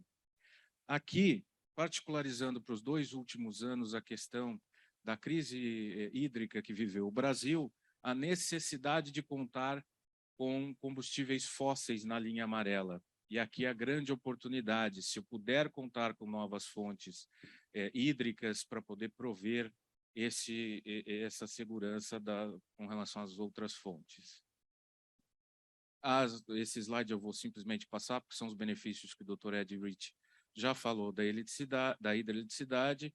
E, por fim, eu gostaria só de deixar aqui essa mensagem da complementaridade benéfica das hidrelétricas com relação a ser uma fonte renovável e limpa, ser feita de maneira sustentável, e assim que nós gostamos de fazer aqui no Brasil, em particularmente no Brasil, mas também em toda a América do Sul, e convido a todos a conhecerem mais Itaipu nesses 2 dias, 3 dias que os senhores estarão aqui, em particular na quarta-feira durante as visitações.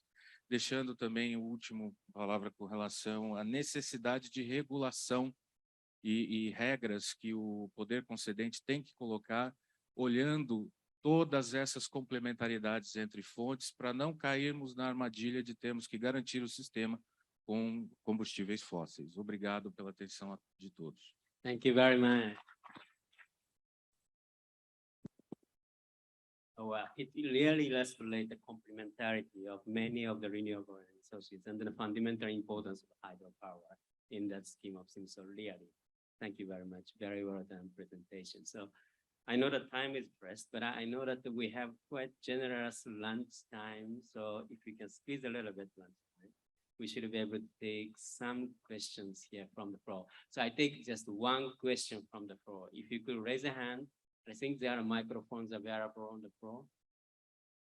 Senhor Minoru Takada, Yes.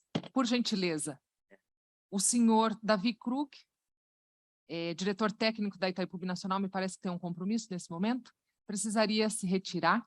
No lugar dele, ocupa o lugar o general diretor de coordenação Luiz Felipe Carbonel.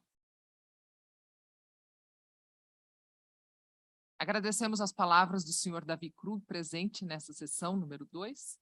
General Luiz Felipe Carbonel ocupa o lugar dele. E nós pedimos que as perguntas técnicas sejam direcionadas ao assistente do senhor Davi Krug, o senhor Johnny Madruga. Johnny, por gentileza, se você pudesse levantar, só para nós o identificarmos.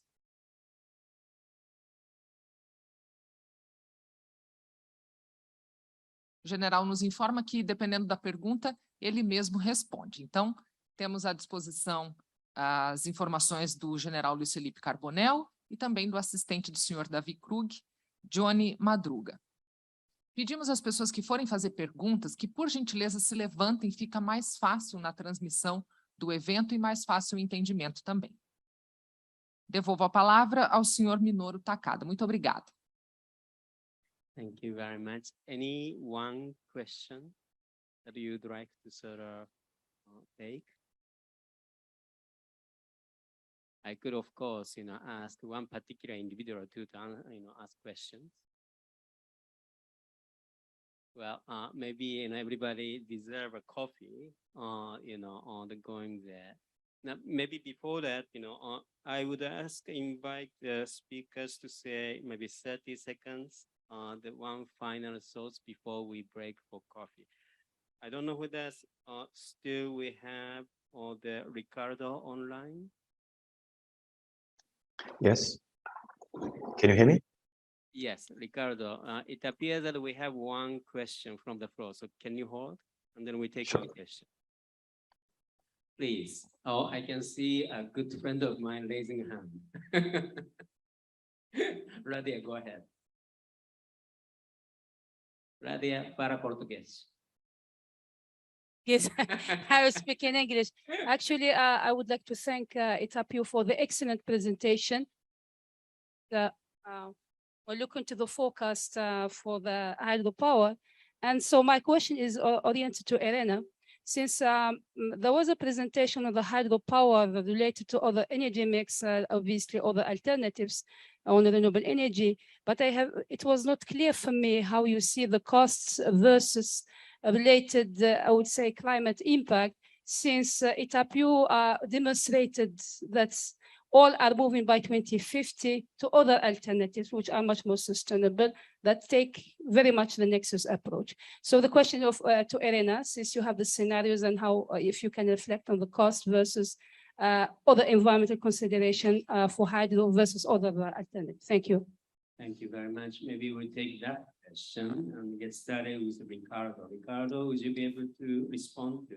And then if you have any words as well, go ahead.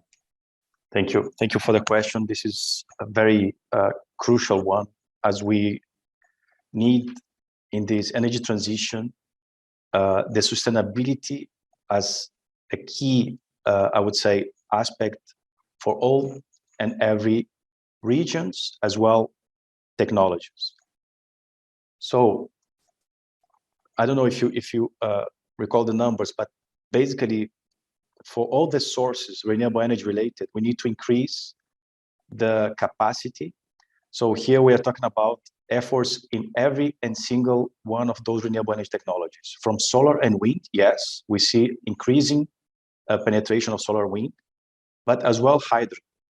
And as said, by 2050, we need to more than double, just to give you this number. So it's not that we just think solar energy and wind will be able to deal with everything that is needed in terms of sustainable capacity increase, but also hydro, biomass, geothermal, and I would say offshore solutions as well. I mean, we must say that this is important.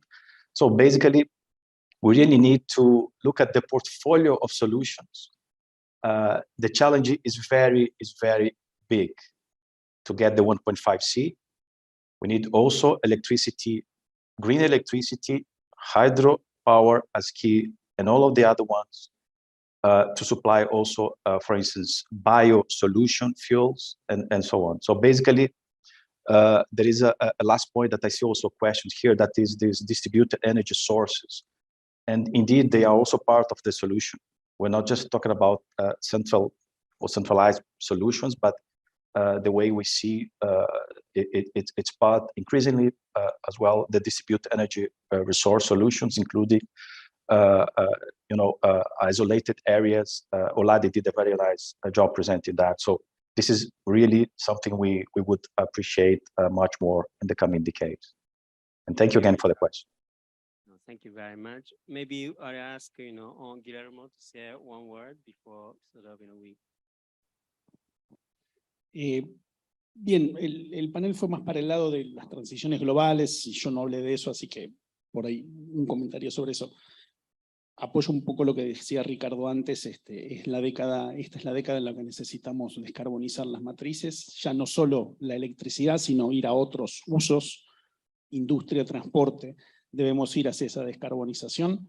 Todas las energías renovables en nuestra región están presentes, por lo cual son muy importantes de que las utilicemos, de que promovemos más y seguir paulatinamente, obviamente, y teniendo en cuenta las circunstancias nacionales de cada uno de nuestros países. Yo obviamente hablo con un gorro de Latinoamérica, ir moviendo los combustibles fósiles de la ecuación. Ahora bien, lo interesante de nuestra región es esto. Nosotros partimos de una muy buena base. Desde el punto de vista de la matriz de energía primaria, América Latina y el Caribe, el 30% de su energía primaria es renovable, contando lo hidro y lo de biomasa, que creo que Ricardo dijo algo de eso también. En el resto del mundo ese porcentaje se reduce a 13%. Y en materia de electricidad, en nuestra región el 61% de la electricidad es renovable, cuando en el resto del mundo anda en un promedio de menos 20 y pico, 30. Así que tenemos un buen starting point, un buen punto de partida. Sin embargo, creo que la gran mayoría de nuestros gobiernos tiene una voluntad por redoblar los esfuerzos y seguir trabajando en pos de la descarbonización, a pesar de que la región solo contribuye con el 5% de las emisiones de gases de efecto invernadero. Thank you very much. I can see Eddie online. Eddie, would you like to say a few words as we come closer to the end of the session? Eddie?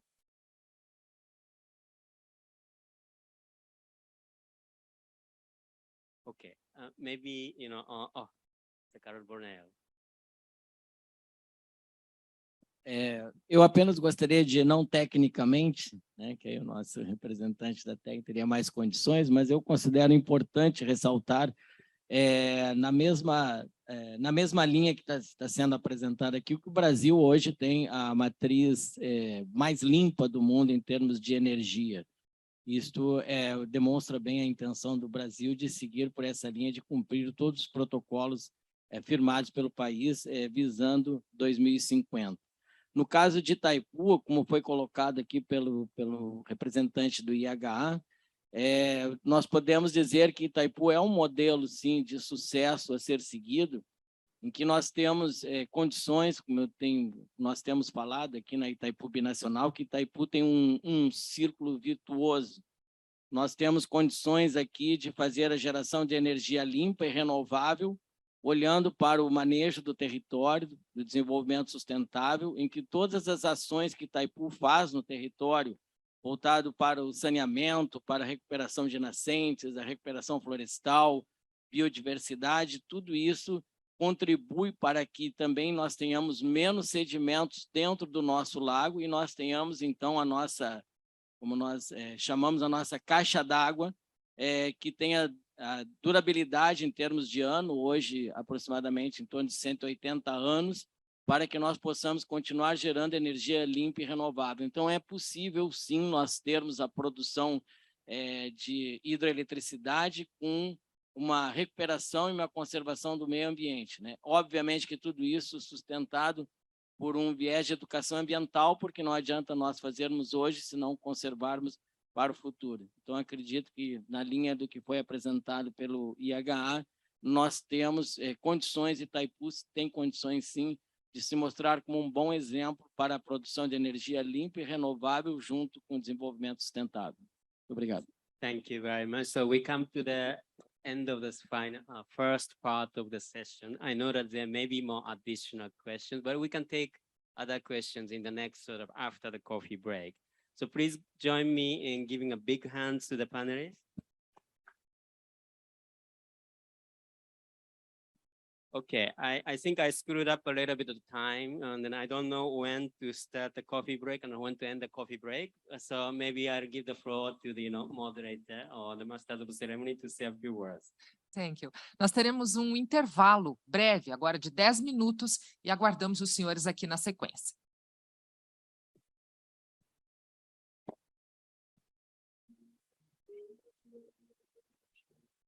Pedimos que se acomodem para que nós retomemos o cronograma do evento. Enquanto isso, nós aproveitamos para divulgar o side event que vai acontecer entre 1h e 3 da tarde, no auditório de integração aqui ao lado, entre 1h e 3 da tarde, com o tema Segurança Hídrica e Gestão de Bacia Hidrográfica. As moderadoras serão Simone Frederige Benassi, da Itaipu, Brasil, Ana Carolina Gossen-Ciani, da Itaipu, Paraguai. Estendemos o convite a todos os participantes, então, do Side Event, da 1h às 3 da tarde, no auditório de integração aqui ao lado.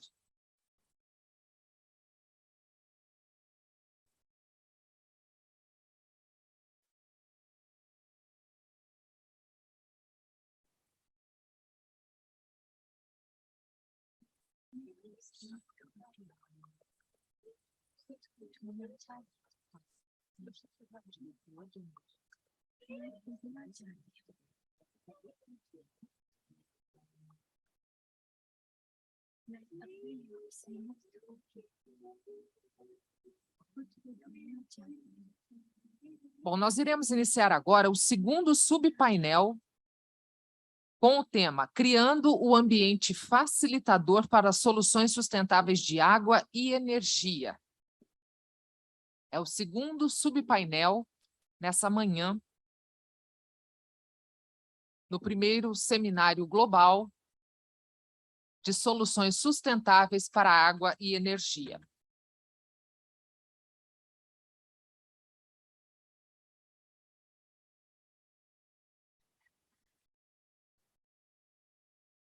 O moderador já encontra-se aqui à frente, senhor Minoru Takada.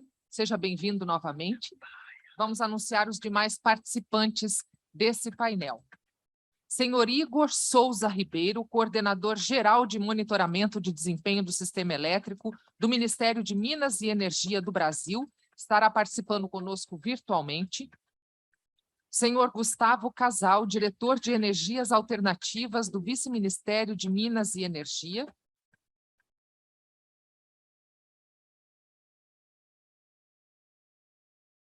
Senhor Paulo Emílio Valadão de Miranda, presidente da Associação Brasileira de Hidrogênio, também fará participação de forma virtual. Senhor Federico Valles, gerente de energia elétrica do canal Isabel II, na comunidade de Madrid, Espanha.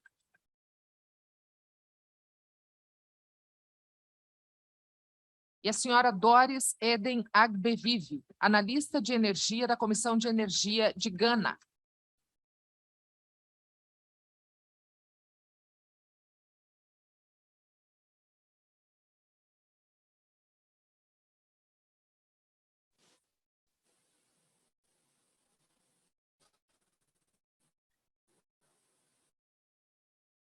Passamos a palavra ao senhor Minoru Takada. Good morning. We'll be resuming the session. I know that our time is pressed, so I think we just immediately get started, if it's okay for the panelists. All right, thank you so much. May I introduce the first speaker, Mr. Igor Souza Ribeiro. Obrigado, moderador. Thank you. Cumprimento aos colegas painelistas. Peço desculpas pela voz, estou um pouco resfriado. E por isso a minha participação virtual. Cumprimento também aos colegas que participam do evento. É uma satisfação para mim participar desse evento de tão alto nível representando o Ministério de Minas e Energia do Brasil. Vou compartilhar minha tela, só um minuto, por favor. o tema, o nexo água-energia, é um tema que está na pauta do Ministério de Minas e Energia do Brasil, no tocante ao desenvolvimento sustentável, que inclui, sobretudo, a segurança jurídica dos investimentos que são realizados em infraestrutura hídrica, sobretudo aquelas relacionadas à geração de energia hidrelétrica, e também ao atendimento aos usos múltiplos da água, sobretudo aqueles não energéticos, que têm se acentuado nos últimos anos, como irrigação, turismo e lazer, e como isso se compatibiliza com a geração de energia hidrelétrica no Brasil. Então, no primeiro slide, nós trazemos as oportunidades. O Brasil é um país que tem muitas bacias hidrográficas relevantes, e isso permite o desenvolvimento de uma série de atividades econômicas, ambientais e sociais, como a geração de energia hidrelétrica, agricultura, desenvolvimento industrial, transporte aquaviário. Então, a geografia do Brasil já nos permite, de antemão, suportar o desenvolvimento econômico do ponto de vista de água. Ao longo dos anos, houve uma série de iniciativas do setor elétrico brasileiro para viabilizar reservatórios das usinas hidrelétricas, desde a década de 60 até os dias atuais. Notem que aqui na linha vermelha está mostrada a capacidade de armazenamento dos reservatórios brasileiros, e na linha laranja, a capacidade de armazenamento dos reservatórios das usinas hidrelétricas. Então, diferentemente de alguns lugares do mundo, no Brasil, a maior parte da capacidade de reservação de água está nas usinas hidrelétricas. E isso também nos coloca, frente a outros países do mundo, numa posição bastante favorável de capacidade de armazenamento de água per capita. Então, além da geografia ter permitido um desenvolvimento socioambiental e energético do Brasil pela água, a infraestrutura que foi desenvolvida nos últimos anos, né, nas últimas décadas, também vem permitindo esse desenvolvimento. A matriz de geração de energia elétrica também sofreu algumas mudanças ao longo dos últimos anos. Isso já foi mostrado no painel anterior. A capacidade instalada de geração de energia hidrelétrica teve sua participação percentual reduzida de cerca de 85% em 2001 para cerca de 61% em 2021.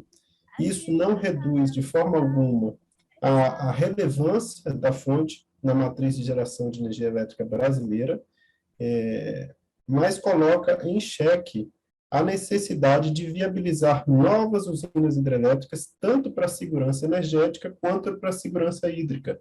Para a segurança energética, a diversificação da matriz é um aliado, mas as outras fontes pouco contribuem no sentido da segurança hídrica, né? A segurança hídrica ela é incrementada, ela é viabilizada, fomentada com as usinas hidrelétricas. Nesse slide, nós também trazemos oportunidades em eventos de seca.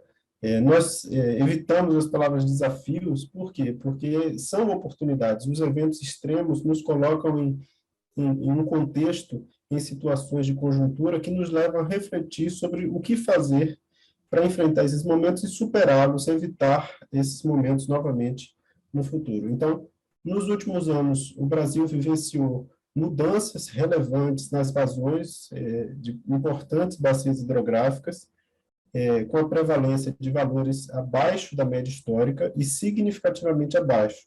Isso levou a um aumento, né, de conflitos de uso da água entre geração de energia elétrica e turismo, entre geração de energia elétrica e o transporte aquaviário, e foi necessário uma adaptação de captações para continuar viabilizando os usos múltiplos. É importante ressaltar que a água que estava armazenada nos reservatórios de acumulação das usinas hidrelétricas foi fundamental para que se lidasse com essa situação de escassez hídrica. Então, a gestão desses recursos hídricos armazenados nas usinas hidrelétricas viabilizou usos múltiplos, talvez não em condições normais, mas ainda assim viabilizou os usos múltiplos. As políticas energética, ambiental e de gestão de recursos hídricos as políticas precisaram ser articuladas novamente nesse novo ponto de operação, uma vez que era um ponto de operação que não havia sido previsto nem vivenciado anteriormente. Novas regras de operação de usinas hidrelétricas também foram estabelecidas, e isso tudo, esse contexto todo, motivou uma série de ações para que nós possamos superar e evitar novas situações de conjuntura hidroenergética desfavorável no Brasil. A primeira ação é o Plano de Recuperação de Reservatórios, que foi estabelecido pela Lei de Desestatização da Eletrobras, a Lei 14.182 de 2021, que busca recuperar de forma estrutural os armazenamentos das usinas hidrelétricas brasileiras, em prol tanto da segurança hídrica quanto da segurança energética. Também existe o Programa de Revitalização das Bacias Hidrográficas, também estabelecido pela mesma lei, e que destina recursos financeiros vultosos para essa revitalização. Por fim, o próprio setor elétrico tem trabalhado incessantemente no aumento da aversão ao risco, com a maior participação de outras fontes e preservação dos estoques armazenados nas usinas hidrelétricas, para permitir a viabilização dos usos múltiplos. E para frente, nós também enxergamos oportunidades. A primeira delas é que é importante nós diferenciarmos a operação em eventos hidrológicos extremos, que requer justamente uma readaptação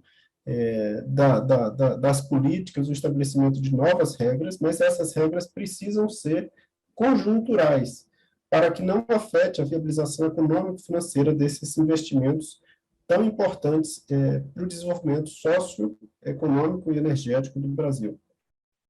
Essa alteração, por outro lado, a alteração estrutural de regras de operação, ela implica em realocação de direitos de uso e que requer compensações sob pena de prejudicar todo o ambiente de negócios da infraestrutura hídrica e não somente das usinas hidrelétricas. Então, para o futuro, esse é o último slide, nós vemos a necessidade de continuar garantindo a viabilidade econômico-financeira desses investimentos e, nesse arcabouço legal, também remunerar os serviços para os quais as usinas hidrelétricas prestam, como serviços ancilares, como atendimento de ponta. Isso está na pauta do setor elétrico brasileiro, através da modernização do setor, que está no Congresso Nacional, e requer também, com relação ao nexo água-energia, uma estabilidade regulatória, sobretudo na questão de mudança de outorgas de direitos de uso de recursos hídricos pelos órgãos competentes, que requer uma análise de impacto muito robusta, sob pena de prejudicar os investimentos. Não é tocado propriamente pelo setor elétrico, mas nós somos afetados por essa política de gestão de recursos hídricos. E, por fim, é necessário que sejam viabilizados novos instrumentos legais para suportar eventuais realocações de direitos de uso da água, diante da necessidade também de aumento de uso de outros usos da água que podem impactar a geração hidrelétrica, e nessa eventual mudança de alocação de direito de uso de recursos hídricos, que haja uma compensação aos concessionários sob pena de prejudicar a viabilidade econômica desse investimento, econômico-financeiro. Então, tudo isso vai viabilizar mais água para o crescimento socioeconômico brasileiro. Seria isso, obrigado, um bom evento a todos. Thank you very much.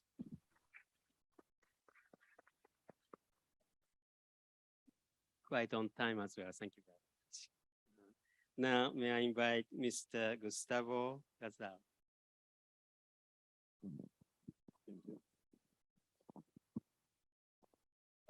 Muy buenos días a todos. Quería agradecer a la Itaipu Nacional por la invitación desde el Viceministerio de Minas y Energía de Paraguay. Más que una presentación, yo quería dar algunas consideraciones y bueno, visiones del viceministerio con relación al tema principalmente expuesto en el panel anterior y ver cómo estamos trabajando desde la institución en Paraguay. Paraguay, como todos saben, es un país con muchos recursos naturales y que tiene grandes oportunidades para desarrollar el sector energético. De hecho, estamos reunidos en el local de la Itaipu Binacional, y esto también habla un poco de la vocación de Paraguay de integración con sus países vecinos. El proyecto en su época fue desarrollado y dio una solución a largo plazo a la demanda, al aumento sostenido de la demanda de energía eléctrica de ambos países y fue muy importante para el desarrollo de nuestros pueblos. El mismo concepto fue desarrollado con Yacyretá, que es un emprendimiento con la Argentina. Actualmente, todas las acciones desde el viceministerio y las instituciones relacionadas con el sector energético en Paraguay están bajo los lineamientos de la política energética al 2040. Esa política energética tiene acciones a corto, mediano y largo plazo y apuntan a garantizar la seguridad energética con criterios de autoabastecimiento, eficiencia, mínimo costo y responsabilidad socioambiental. Y nos da unos lineamientos fuertes hacia... Perdón.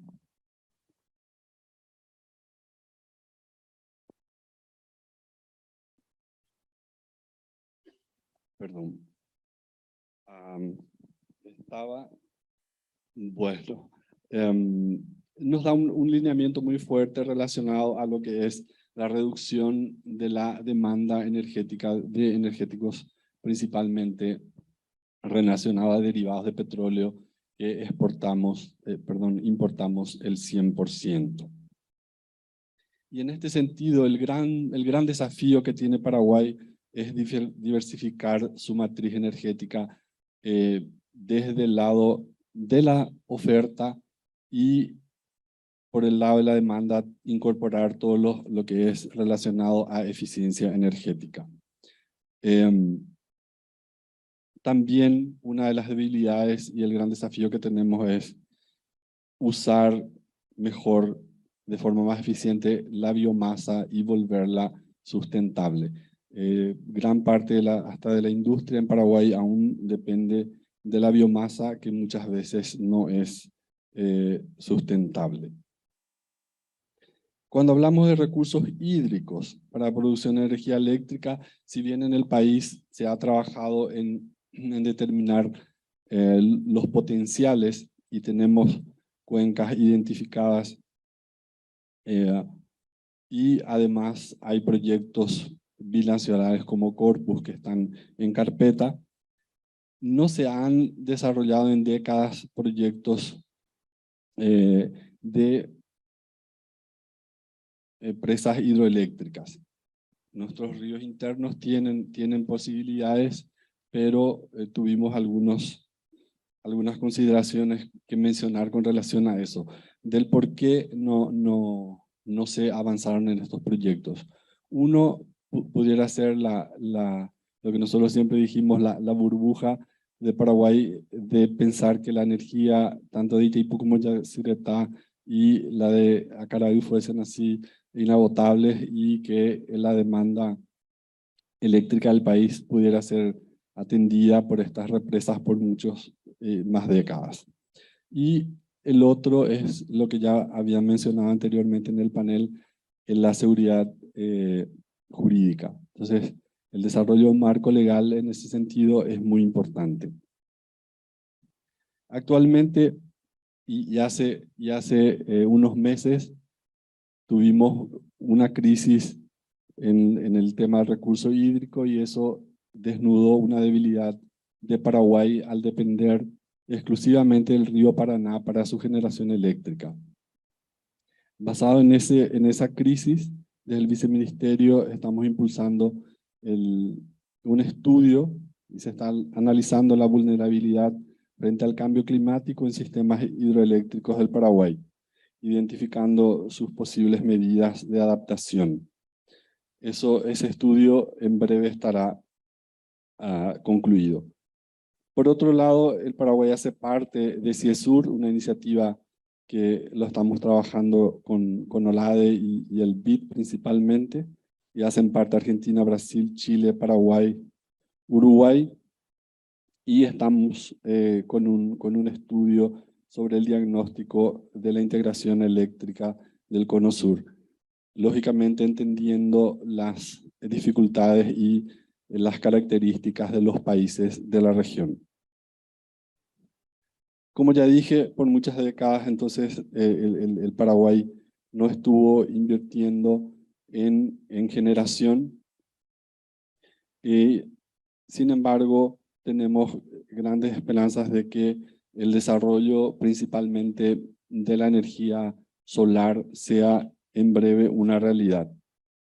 En ese sentido, la ANDE, que es la Administración Nacional de Electricidad, ha incluido en su plan maestro de obras la incorporación de centrales solares y pequeñas centrales hidroeléctricas. El país está con unas negociaciones bastante avanzadas con la Alianza Solar Internacional para el desarrollo de centrales fotovoltaicas, una de 200 megavatios en Loma Plata, Chaco Paraguayo, otra de 200 megavatios en Carayao y otra de 100 en Valenzuela. Por otro lado, el brazo Añacuá de Yacyretá también está en maquinización y ya es una realidad que posibilitará la instalación adicional de 270 megavatios en esto dividido con Argentina.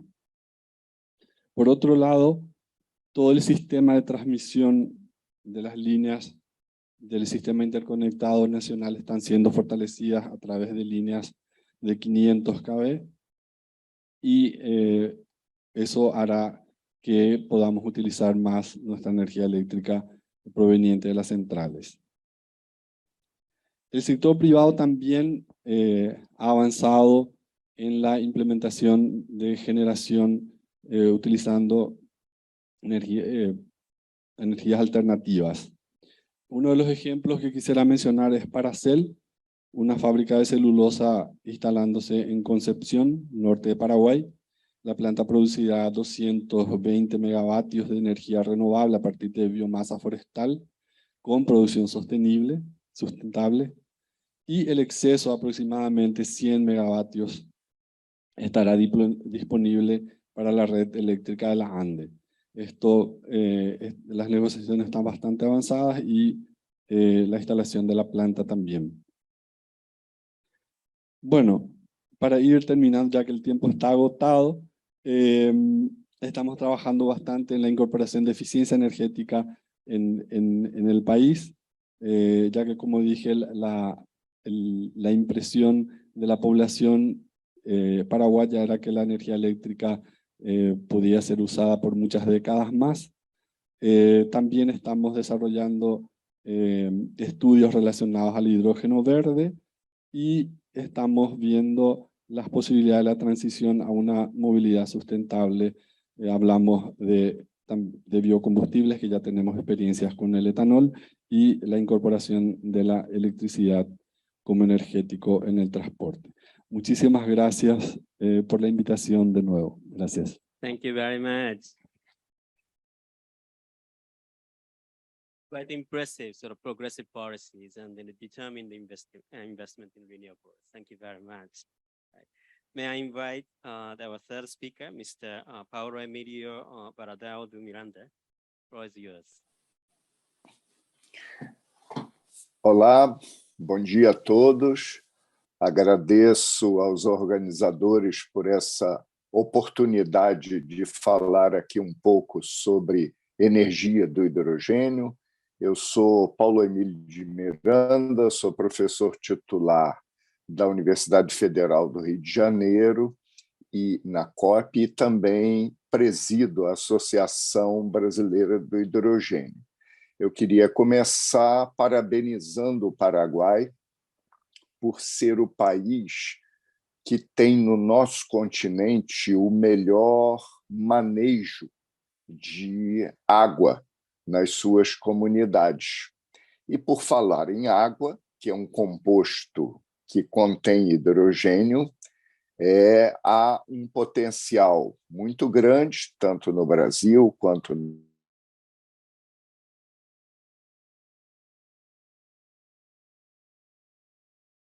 Então, eu vou falar um pouco sobre isso agora. Queria pedir, por favor, que passasse o próximo slide, para lhes dizer que, bom, como já foi dito aqui, o Brasil tem uma matriz energética muito renovável, é rico também em vários recursos e fontes de energia, e, por isso, ele está desenvolvendo agora um mercado para energia do hidrogênio.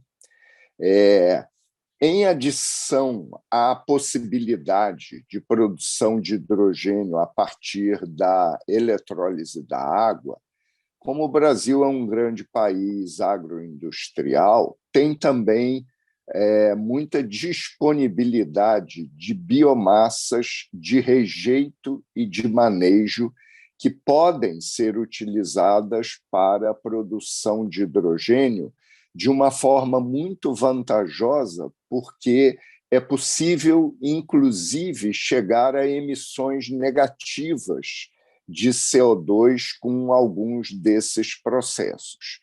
Queria lhes dizer também que a BH2 recentemente criou o Conselho do Hidrogênio, que reúne atividades de empresas no Brasil, da academia e de órgãos de governo, com vários objetivos, sendo que os principais atualmente representam trabalho na regulação, normas e padrões para poder facilitar essa abertura de mercado dessa nova commodity energética no Brasil.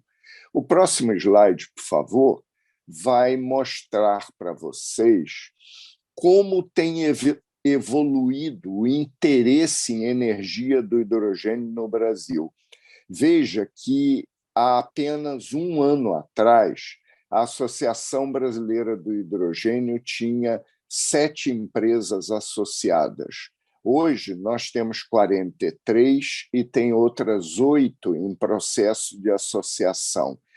Então, isso demonstra claramente o interesse do mercado brasileiro nessa área de energia do hidrogênio, com possibilidades muito interessantes, principalmente sob o ponto de vista ambiental e de preservação da saúde da população. O próximo slide, por favor, vai mostrar o grande potencial que existe no Brasil para a produção de hidrogênio. Veja, além de energia hidrelétrica, nós temos um potencial muito grande e que vem se desenvolvendo muito no Brasil do uso de energias eólica e solar. Também temos uma costa muito grande que nos permite desenvolver energia dos oceanos. Temos uma produção grande de etanol, de biogás, biodiesel e, como eu já falei, dos rejeitos de biomassa, que são outras fontes para a produção de hidrogênio. E veja que interessante que, em 4 locais do território brasileiro, já foram confirmadas ocorrências de hidrogênio natural. Isso significa que, no futuro, nós teremos poços de hidrogênio produzindo hidrogênio natural no Brasil. No próximo slide, eu vou mostrar para vocês o seguinte: esses estados que têm uma cor um pouco diferente são estados que anunciaram, desde o último ano para cá, polos de desenvolvimento de energia do hidrogênio. Alguns deles estão voltados para a produção de hidrogênio para uso local e para exportação para outros países. Outros estão com foco na produção de amônia, o que abre uma perspectiva de produção de fertilizante com origem limpa no país. E olha que hoje o Brasil importa, né, a maior parte dos fertilizantes que utiliza, e tem outros voltados também, por exemplo, para o uso em mobilidade, o uso em transporte pesado. Então, abre-se uma perspectiva nova no Brasil desse desenvolvimento de um mercado para energia do hidrogênio. Bom, o tempo é curto, era mais ou menos isso que eu tinha para apresentar para vocês. Fico à disposição e foi um prazer compartilhar essas informações aqui. Muito obrigado. Thank you very much. Muito obrigado. In New York, some of the sort of ministers and ambassadors exceed by 10 minutes. Now I can see that you are really on time up to a second. Thank you so much for a great presentation. Now I'm going to go to the fourth speaker, Mr. Federico Vargas Figueras. Mr. Figueras. Good morning, Mr. Takada. Thank you very much for your presentation. Thank you very much for UNDESA from Itaipu Binacional organizing this event. And I'm going to talk about the case study of the Canal Isabel II and how we deal with energy. I'm going to do this presentation in Spanish. Hemos tenido esta mañana una presentación de nuestra presidenta acerca de lo que es Canal. No quiero profundizar en muchos aspectos, pero sí que me gustaría resaltar un par de cuestiones. Canal Isabel II es la empresa que gestiona el ciclo integral del agua en la Comunidad de Madrid, no en la ciudad de Madrid, en toda la comunidad, en 8.000 kilómetros cuadrados, dando servicio a alrededor de 7 millones de personas y en 179 municipios. Una de las principales características de la ciudad de Madrid, que tiene gran parte de la población de la comunidad, es que no tiene un río importante que dé abastecimiento de agua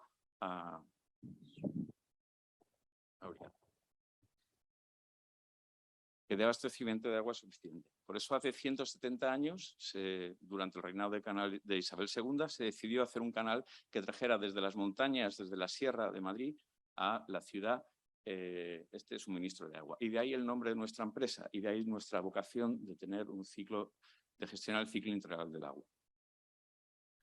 Para lo cual lo hacemos alrededor de unos 3.000 empleados. Gestionar agua significa una necesidad energética. En el gráfico de la izquierda mostramos el consumo de electricidad de los últimos 10 años representados en meses, mensualmente. Se observan grandes variaciones. Se observan años como el 2017 o 2012, donde los consumos han sido importantes. Eso se debe a la sequía.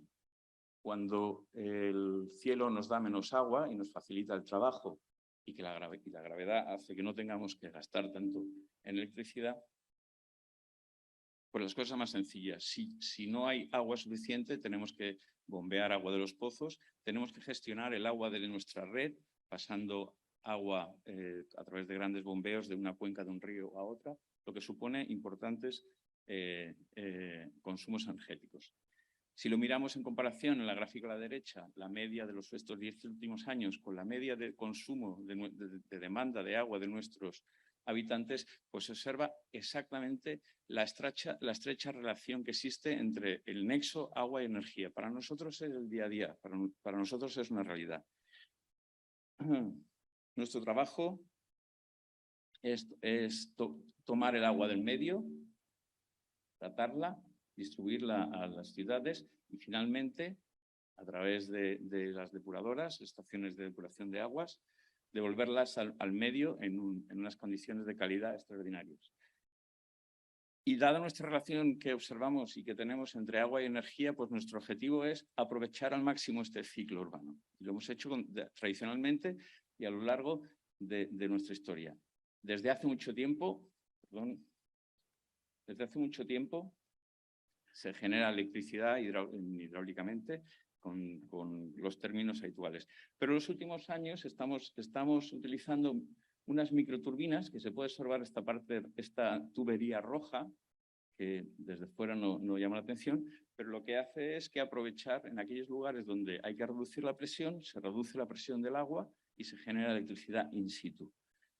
De la misma manera, una manera análoga, antes de verter el agua tratada al río, en determinados lugares de las depuradoras, tenemos de nuevo este tipo de microturbinas, que son capaces de generar algo de energía in situ y que se utiliza en la propia instalación.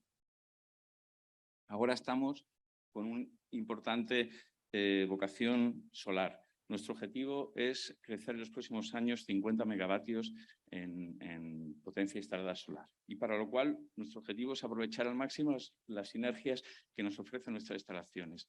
Estamos realizando un piloto de paneles flotantes y queremos instalar unos 14 megavatios de esta tecnología flotante.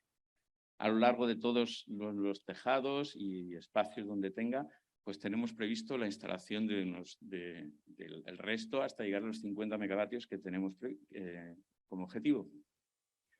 Pero a día de hoy nuestra principal fuente de energía no es la solar. Nuestra principal fuente de energía es la cogeneración, utilizando dos tecnologías. La tecnología del biogás, que se genera en nuestras propias depuradoras de agua. Este biogás se cogenera generando electricidad y generando calor que es utilizado en las mismas. Bueno, pues tenemos 16 instalaciones con unos 26 megavatios instalados que hacen que un alto porcentaje de autosuficiencia de las propias instalaciones. Además, en aquellas instalaciones que por tamaño pues no tenemos tanta capacidad de cogenerar, pues estamos aprovechando de la misma manera que con el agua, pero esta vez con el biogás, pequeñas micro turbinas de biogás, donde el gas, en lugar de ser quemado en antorcha, se quema la microturbina, que son pequeños motores como de avión, se genera electricidad in situ. Finalmente, nuestra principal fuente de generación es la cogeneración que se utiliza para el secado de lodos. Los residuos de nuestras depuradoras, que son los lodos, se secan como una gestión del residuo medioambiental y en el secado tenemos 2 plantas de secado de 26 megavatios hora. Aquí no terminan nuestras cuestiones energéticamente relacionadas con energía eléctrica, pues estas son nuestras experiencias. Pero además, pues tenemos otra serie de iniciativas. Se está haciendo un upgrading del biogás a biometano y se utiliza en estaciones que son capaces de suministrar combustible a nuestros vehículos. Además, hasta recientemente hemos participado en un proyecto piloto financiado por la Unión Europea, que estábamos inyectando biometano a la red de gas natural. En breve tenemos previsto instalar la primera planta de hidrógeno verde en nuestras instalaciones. Finalmente, queremos aprovechar, como se observa, todas las pequeñas oportunidades que nos dan nuestras instalaciones para maximizar el nexo agua y energía. Esa es nuestra vocación. ¿Y cómo hemos hecho hasta ahora? Pues el año pasado fuimos capaces de generar casi un 87% de la energía que consumimos. Como veis, pues dependemos también de la climatología, pero en términos generales estamos creciendo nuestra vocación. Y con nuestro esfuerzo lo que queremos es llegar a ser la primera empresa que sea de agua, que sea totalmente autosuficiente energéticamente, que genere toda la energía que consume. Ese es nuestro objetivo. Para terminar, simplemente pensamos que pequeñas cosas del ciclo integral del agua, pequeños ejemplos del nexo agua y energía, todos sumados juntos, pues van a hacer que nos convertamos en la primera empresa que tenga el objetivo de ser capaz de generar la misma electricidad que consume. Thank you very much for your attention, and I'll be looking forward to take any questions in the Q&A session.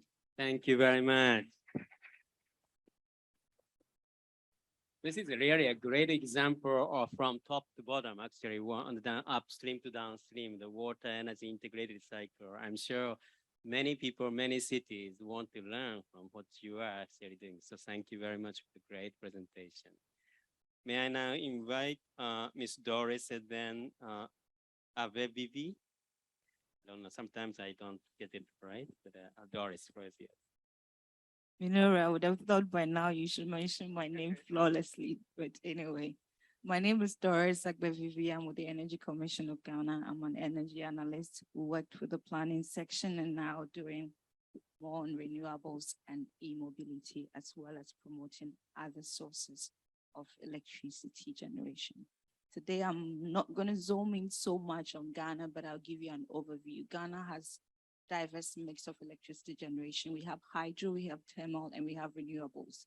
So overall, we have about 5,400 megawatts of electricity capacity available to us. And out of that, we have about 1,000 going to hydro. We have over 3,000 going to thermal, and we have a little less than 100 going to solar and other renewables. That diverse mix sort of is shining more light on thermal, but we grew from hydro and the expansion is coming from the angle. I mean, on that note, I'll just go on to talk about what we want to talk about on this overall scale. When you take Ghana as a country, we have energy access that goes beyond 80%. Well, I mean, a couple of years ago, if I would be able to just take it on to a couple of years ago, we started at 64%. Now we are at 87%. We put in place a lot of initiatives to be able to move this on. And some of those initiatives was a matter of expanding generation in terms of hydro and other generation sources. We'll see how we're able to integrate both that of water and energy into this big nexus. If you go to take a look at water, for instance, our water access is about 81%. Basically, but both are such that they are, although they're generated to the masses, we pay for them. So it's not a case where you have it free to most communities like you'd have in the rural settings. But to be able to do these things, the two were done on separate initiatives. That's where I come in to talk about the fact that the nexus wasn't solely working clearly, but they were able to be achieved on separate initiatives, and they did well on that regard. Some of these initiatives was what you see on the screen. This is a floating solar. They like to call that as floating solar. But basically, this is a power plant called Bui Power Plant. This power plant is 400 megawatts power plants, but it was first commissioned in 2013. And over the years, they've been trying to, of course, make the nexus work by using the water as land to be able to carry the panels and generate, and at the same time use the water as irrigation for the people in that area. So for this one, this solar panel that you see floating there generates about 5 megawatts. The idea is to bump it up over time to at least get to about 200, but it's spreading across the country.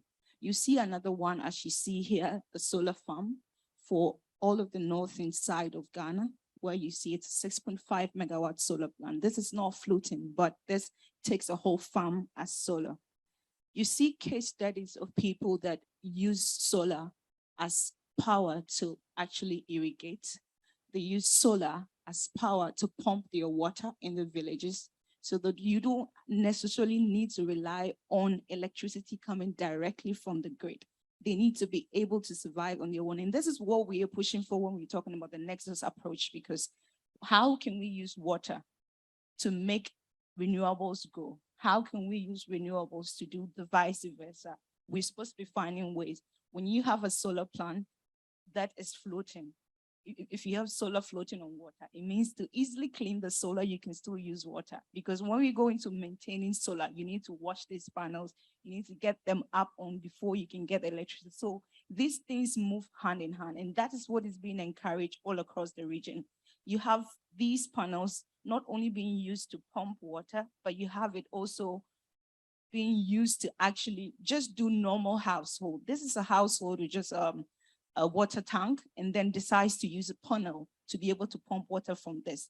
These other solar programs, as I was trying to explain to you, the maintaining of solar requires water to clean the panels to be able to actually get the best out of the sunlight. If you look here, this is one of the very good projects that is running across the country. And this is a clear demonstration of partnerships between both the UNDP, the GIZs, or all international partners. People literally get to use solar for irrigation on their farms. If you use solar to pump water to get water onto your farms, that is a nexus approach that wants to be encouraged, that we are actually encouraging in this case. There are more that are going to be happening, but to the topic of today that we were talking about is the challenges that I want to be able to retreat on, because all of these things that are happening create some challenges that we have to be able to decide on how to go forward with, which Minoru wants to talk about today, is the poor coordination of policy and decisions. When I started, I spoke to you about how water works in silo, and you have energy also working in silo, but somehow, if it comes to individuals, you're able to bring these two together, but to get the best out of it, you will need to be able to coordinate the policies from one side onto the other sector. And you can't do that because the water energy concept is not something that has been brought into reality, into fruition so much that you have a unit that can literally manage the water and energy nexus issues. When it comes to water, for instance, it is the investment in the water cycle and it's the investment in energy. Those two, because of the investment priorities for both sides, they are not being able to be brought together. We're looking at the financial risks for people who even want to be able to finance solar. You have that financial risk being one of the problems for them as well. So when we go in, how do we do it in Ghana? We have what we call a renewable energy master plan. You have your energy policy, you have your water policy, you have all the policies, but the policies give you the broad overview. To be able to come down to what you need to do in the masses, you need to create a master plan from the policy. So that's what we did with the Renewable Energy Master Plan. It's a master plan that has about 5.6 billion in investments sitting on it, and it spans 12 years. And out of this investment, 80% of that money is coming from the private sector that are going to be, for the government sector, you're going to be doing tax reduction for people. You're going to be giving them exemptions on the materials and the component that they're going to bring in to encourage solar among the people, to encourage solar in businesses. For water, it's all supposed to come from the government. That 20% comes from the government on that angle. You also have solar powered, what I was trying to talk about, the solar powered irrigation across the country. What happens is GIZ or UNDP or any of the international partners come up and sponsor about 30%. And then you, as the individual, sponsor 70% of your irrigation project. What it does is that it helps them to irrigate their farms, get food on the market, and we have all the broad nexus of water, energy, food, and other things going on. To be able to use more electricity in this case as well, we promote electric vehicles in Ghana, literally, because we have electricity sitting on, and to be able to make the market viable, as Irina put it when they started, we need to open up the market for renewables. But how do you do it? You do that by encouraging the use of electricity. And through that, we're able to open the market for renewables. So the Nexus approach, yes, works, but will the policies work? If we have to make the policies work, then we need to develop a master plan. Through that master plan, you can specifically determine where you need to add more and where you don't need to add more. So moving forward, we have to have priority in investment, integration of the two, and of course, developing a master plan that can be able to be used specifically for the sectors to go on. Thank you. Thank you very much.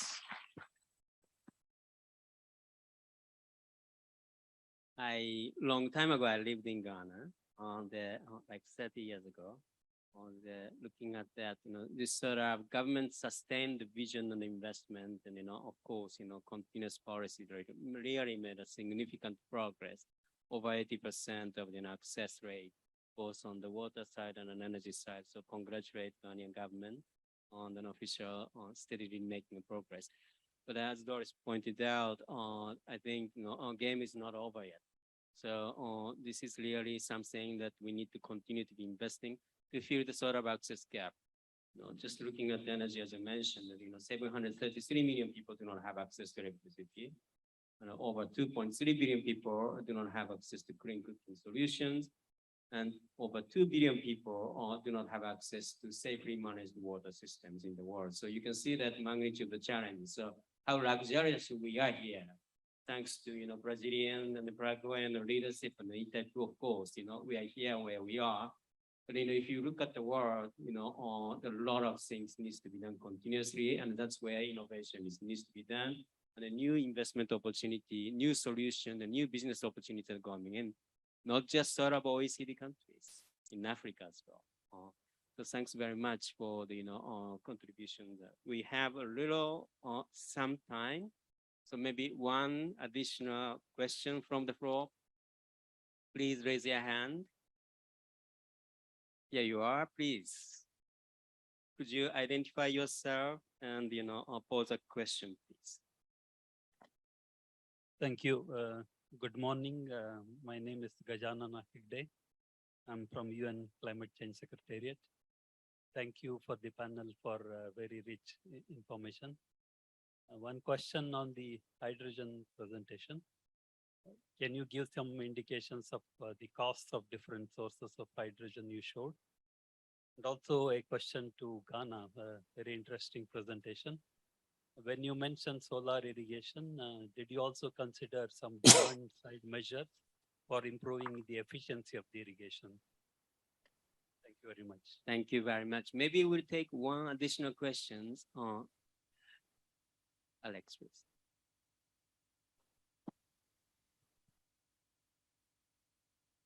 Buenos días, Alex Guerra del Instituto de Cambio Climático en Guatemala. Pregunta para el colega de Canal Isabel II. A mí me impresiona el caso y ojalá así sean las plantas del futuro en todo el mundo. Así que mi pregunta es sobre la inversión inicial. ¿Cómo se financian toda la inversión de estas tecnologías? Y cuál es el periodo de retorno, ¿verdad? Si se financia por los ciudadanos, esto para ver la replicabilidad en otros países, que yo creo que es algo crucial, pero enhorabuena. Thank you very much. I know that there may be additional questions. Maybe you can hold the questions to after the next session. Maybe we can go back for it, probably, everybody to speak like 30 seconds or so, or if possible.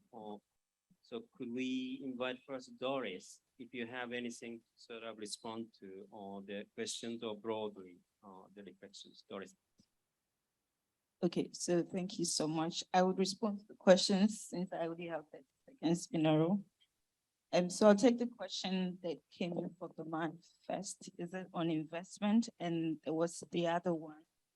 If you could remind me, Minoru, the other one, what question was it, please? There was the investment and you wanted to know demand side measures on the irrigation. Okay. For the irrigation. So thank you. So when it comes to the investments, out of the 5.6 billion, what we want to say is 80% that is coming is not saying per se that private sector is bringing the money to the government to run it for 80%. No, we're saying that if you decide to come into Ghana, right, to do business in solar, whatever you're bringing in to start that business, literally is counted towards your investment. So you come in, you want to do solar project or wind pipe, right? You go to the village stretches and you build your wind farm there. Whatever went into that investment is counted towards you as what you have contributed to the master plan. Now, in bringing those panels or the wind blades or everything through the customs, when you get to customs, what the government will then do and say, okay, you brought 200,000 worth of blades into the country. When you get to the port and they tell you you're supposed to pay $20,000 worth of customs, the government clears it off. So that becomes a contribution. So you see, as we said at COP26, the money is not necessarily settled somewhere. The money is in our own pockets. It's about how we are all contributing towards it in terms of equity. So this 5.6 billion is what you are bringing in, what the government is bringing in towards your project happening. Now, when you generate the power, you now not necessarily just generate it and give it to us, you sell it. It would be on a component basis. So you sell it back to the government, the distribution unit distributes this back to the citizens, and you get your return on investment. So it's a whole business angle plan. Really, I can share the master plan with you or share the link with you, and you can see how you can come in on that one. About the irrigation, let me take that. So it was necessarily just by the villages deciding that they could irrigate their farms. Now, I want to tell you why the government had to come in. So they wanted to irrigate their farms, okay? Now, from that irrigation perspective, sometimes they don't have electricity. They're in the very rural areas that we find difficult to get the grid to, because to get to them, some of them live on the water, literally. So these people decide to find ways to irrigate their farms, and then they use a couple of solar panels. But the solar panels that they were using were either used panels that didn't really bring out the benefit. And they use it for a month or two and the panels are off, right? So then there is really no demand side management towards how they're going to be able to even use that, or at the time they don't get to use it. But this was one way of getting food to the people, irrigation and making sure the food crops are actually working for them. So the government comes in terms of the UNDP, in terms of the Ghana government itself and others, and we realize that we could put some money towards what they are doing. Then when we put money towards it, they also demonstrate good faith in their project by adding money to it as well. And then they are able to get their funds. So right now we support them. They also come in with their money, and then they get their irrigation ongoing. There's a lot of demand for that because most of those in the rural areas basically rely on farming to be able to not only sell what they get, but also feed their family. So that side has also been well managed. I mean, it's now starting, and we are trying to regulate the whole market around the solar irrigation because there are too many used panels coming into Africa. And that used panel basis is not helping because the panels come in and they are almost already wasted, and the people buy it, they have to dump it again, and it's already creating a problem of dumping. And in a way, it's a negative climate, challenge towards us. So. Thank you. Federico? Thank you. Well, it's a very good question. My president is going to talk in the next session about the synergies of the model that we have to manage water in Canales India. As a public company that has to manage the water in a whole territory, there are a lot of synergies and a lot of economic scales that we gain doing this model. Of course, we ask a return to all our investment, and most of the cases, if of course relate to solar panels, there's no problem. That's the cost of electricity is very high. So generally, we're expecting I don't know, 5 or 6 years return on the investment. So we're happy with that. In some cases, we receive European funds for a part of the investment is related to energy, but basically we're an intense company, capital intense company, and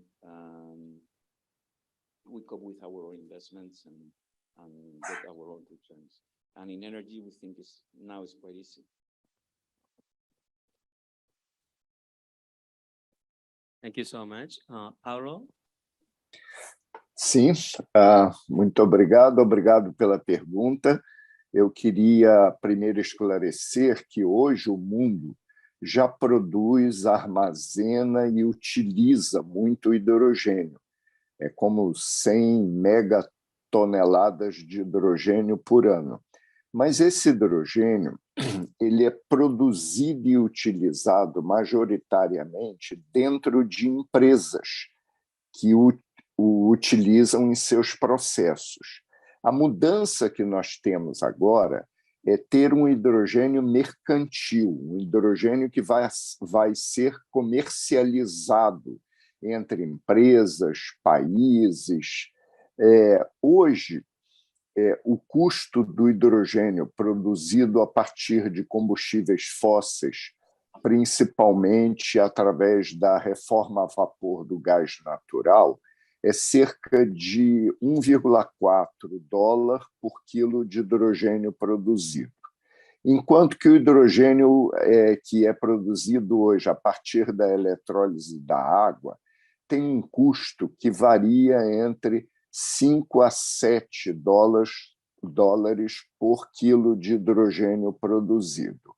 E existem perspectivas muito interessantes com o uso de biomassas que poderão vir a produzir hidrogênio com um custo muito competitivo e também quando o hidrogênio natural começar a ser explorado. A expectativa que se tem é que o custo do hidrogênio natural seja ainda menor do que aquele produzido a partir de combustíveis fósseis hoje em dia. Tá bem? Então, sobre o custo, era isso. Thank you so much. Gustavo?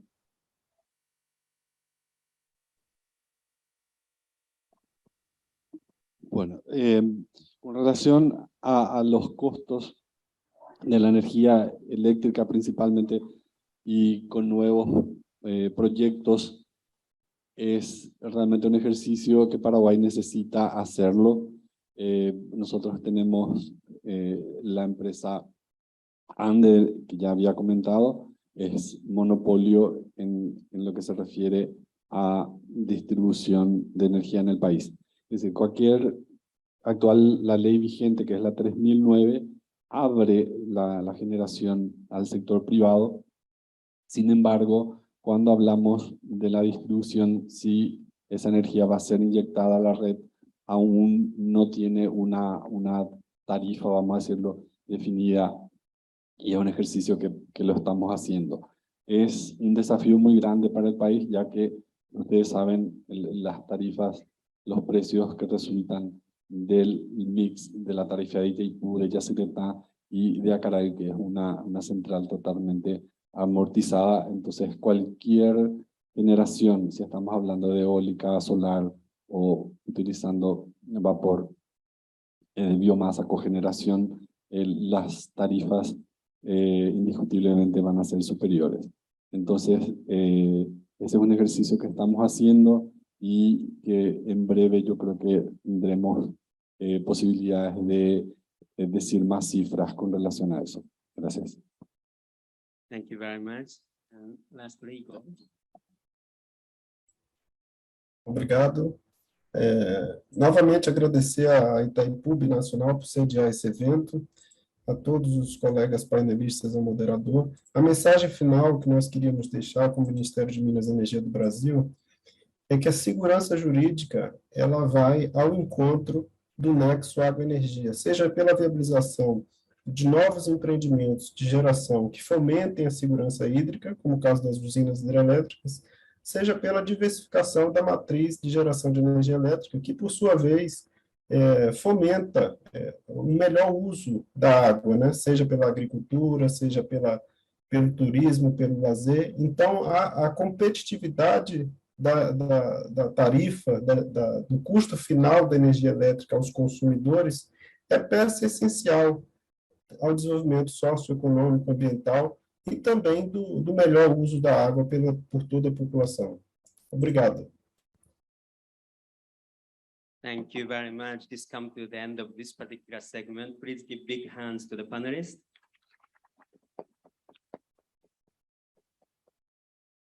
Thank you. We'll move on to the next segment with the coffee break. So please stay on. And I hope that you'll be able to call up. Thank you very much.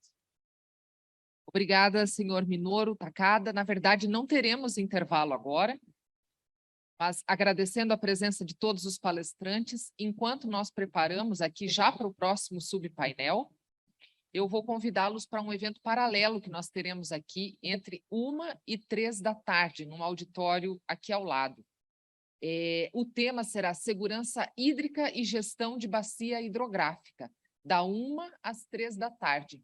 Estão todos convidados para participar desse evento paralelo, que será moderado por Simone Frederig Benassi, da Itaipu Brasil, e Ana Carolina Gossen-Ciani, da Itaipu Paraguai. Um evento paralelo, então, entre 1h e 3 da tarde, enquanto nos preparamos para o terceiro subpainel, que iniciará em instantes, com o tema Aplicação de Soluções Sustentáveis de Água e Energia.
Senhor Satish Gautam, conselheiro temático do Centro de Promoção de Energia Alternativa do Nepal.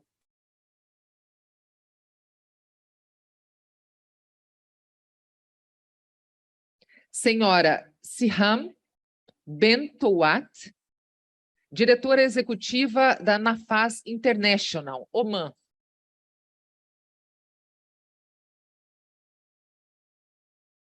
Senhora Hazir Farouk Abdel Rahil El Haj, da Universidade de Ciência e Tecnologia do Sudão.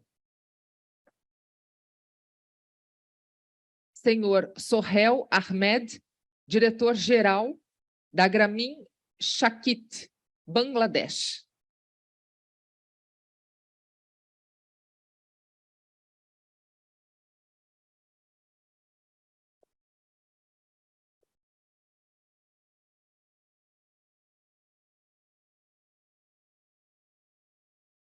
Repasso a condução, então, ao senhor Minoru Takada, que dará continuidade aos trabalhos.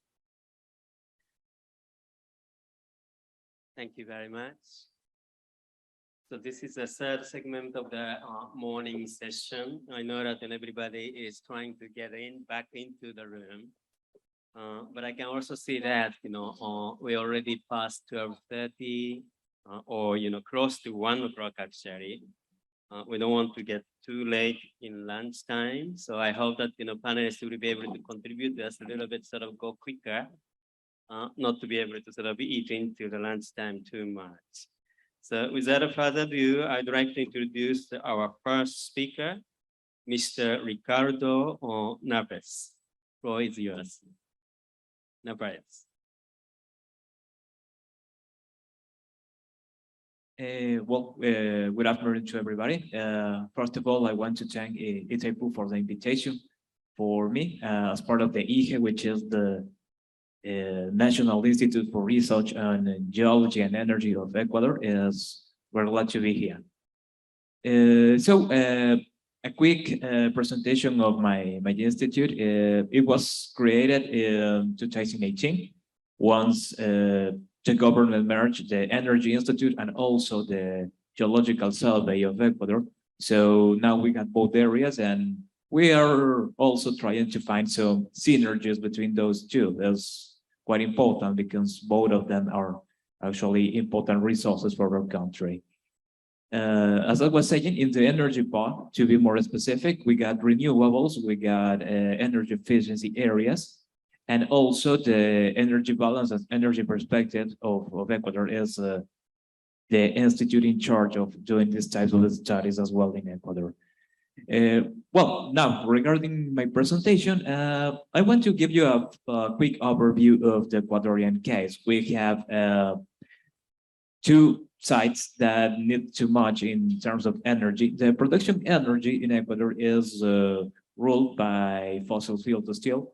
Around 90% of the energy resources come from it, and pretty much 10% of it come from hydropower. And besides that, regarding the electricity generation, we got plenty, two of the 12 valves becoming hydro.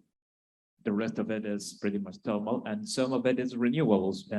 Regarding renewables in the electricity matrix, we can talk about biomass mainly because of the sugar industry that's actually powering those operations through waste biomass. In terms of the consumption, half of the energy we consume in Ecuador comes for the transportation, which is common in the region.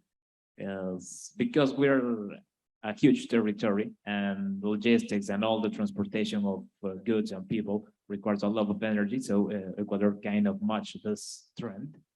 After that, the industry and the housing sector, also important, since both consume mainly, well, the industry for their operations and the housing sector because of the climatization needs, because most of the population lives in tropical areas, so it's kind of the main consumption mother. In terms of the electricity generation, we got around 8 gigs of installed capacity, and most of the hydropower also depends on the seasonality, as I'm going to present further on. Well, this is Ecuador, in case you're not familiar with. We got two main hydro basins. One goes to the Pacific Oceans, one will go to the Amazonas. And most of hydropower is located in the Amazon side of the country to the west. And as I was mentioning, it is a seasonal effect. So the thing is, they don't much through the year. So we got an important part of the year, 3 or 4 months between November and February, where it's quite necessary to use thermal power. That's why we still have to maintain it despite having plenty of water resources. And having the rest of the year, as I was mentioning, the need of having hydropower requires to take a look of climate change because it's affecting the way our basin used to behave. That's why research is important in this area, because there are plenty of challenges regarding the demand. As I was mentioning, there are transportation and housing uses mainly, but for example, electricity is not fully penetrated in the main end uses of energy in the country. So that's one of the challenges. Also, we got a good electricity coverage, which is around 97% of the country. Thus, this 3% is quite difficult to reach because of the distance it used to have from cities and populated centers. That's kind of the scenario. Well, despite having some advantages, as all the panelists were mentioned, there are challenges regarding some technology applications and adoption. Maybe it's about time in that case. From the research point of view, we're seeing not only the electricity distribution is important, there is an important trend regarding the smart grids, but also in terms of climate change adaptation, not only because of the water, but also because of the energy. Water storage is important, distributed water storage is important, because it can provide not only the research for certain areas, but also the electricity distributed generation, which is important for the energy stability, the energy grid stability. Regarding those alternatives, this, for example, is a study we're performing in the Galapagos Islands, which is affected by freshwater lack. But also this gives you some opportunities to use water pumping in this region. And water pumping is important also for energy storage, which is one of the alternatives we're looking at. Another option, this is in the highlands. Ecuador has an important part of the population living in the highlands, and also they not only need the water for their usage, but also they offer opportunities because the differences between height, it could be relevant in terms of water storage and water pumping storage alternatives. So solar pumping combined with, in this case, water storage is one of the issues we can regard in terms of the nexus of energy and water that is important for our region. Well, this is a brief example of our business model, let's say. We're a research entity mainly, so what we can manage to do is to combine the needs, partnering with the population, partnering with local governments, partnering with academia as well. And we look for financing through the research areas because it's like the main goal of our institution, but also be useful. So the prototypes we're implementing, the information we're generating should be useful for generating information for policymakers as well. That's the purpose of being a public institute and dependent of the energy ministry as well. Well, that's pretty much our case. As I was mentioning, water pumping, solar pumping as well, and water storage for both purposes, energy and water is kind of important, and the issues we're focusing on in terms of research. Thank you very much. Thank you very much. Can I now invite Mr. Satish Gautam? That is over to you. Do you have a microphone nearby? Thank you. My name is Satish Gautam. I'm going to present on the development of microhydro in Nepal. I was just doing a calculation on how small our microhydros compared to Itaipu. Some of our averages are 14 kilowatts, 1/1,000,000th of the size of Itaipu, and some are like maybe 500,000 millionth size of Itaipu. For those of you who don't know Nepal, it's sandwiched between India and China, the biggest populations of the world. This is just to show that there's a huge potential for hydropower in Nepal. You can see all the river basins. There's theoretical potential of 83,000 megawatt, but we have actually generated less than 1.5% so far. This is a typical microhydro in Nepal, which is of less than 1 megawatt capacity. People have been using water for irrigation for millennia. And the government in the 1970s decided that the canals could be used for generating electricity and gave a little bit of money to people, and they installed, water mills. And later on, the government also encouraged people to add generators and other electricity distribution systems. And that's how rural electrification started in Nepal. The first microhydro was installed in 1962. Then, in 73, locally fabricated crossroad turbine was used for milling purpose. Then electricity was generated from these mills, and over 700 mills were installed by 1990. Then government gave a huge priority for rural electrification, using microhydro, because there's a huge potential in the country, more than 6,000 rivers, streams.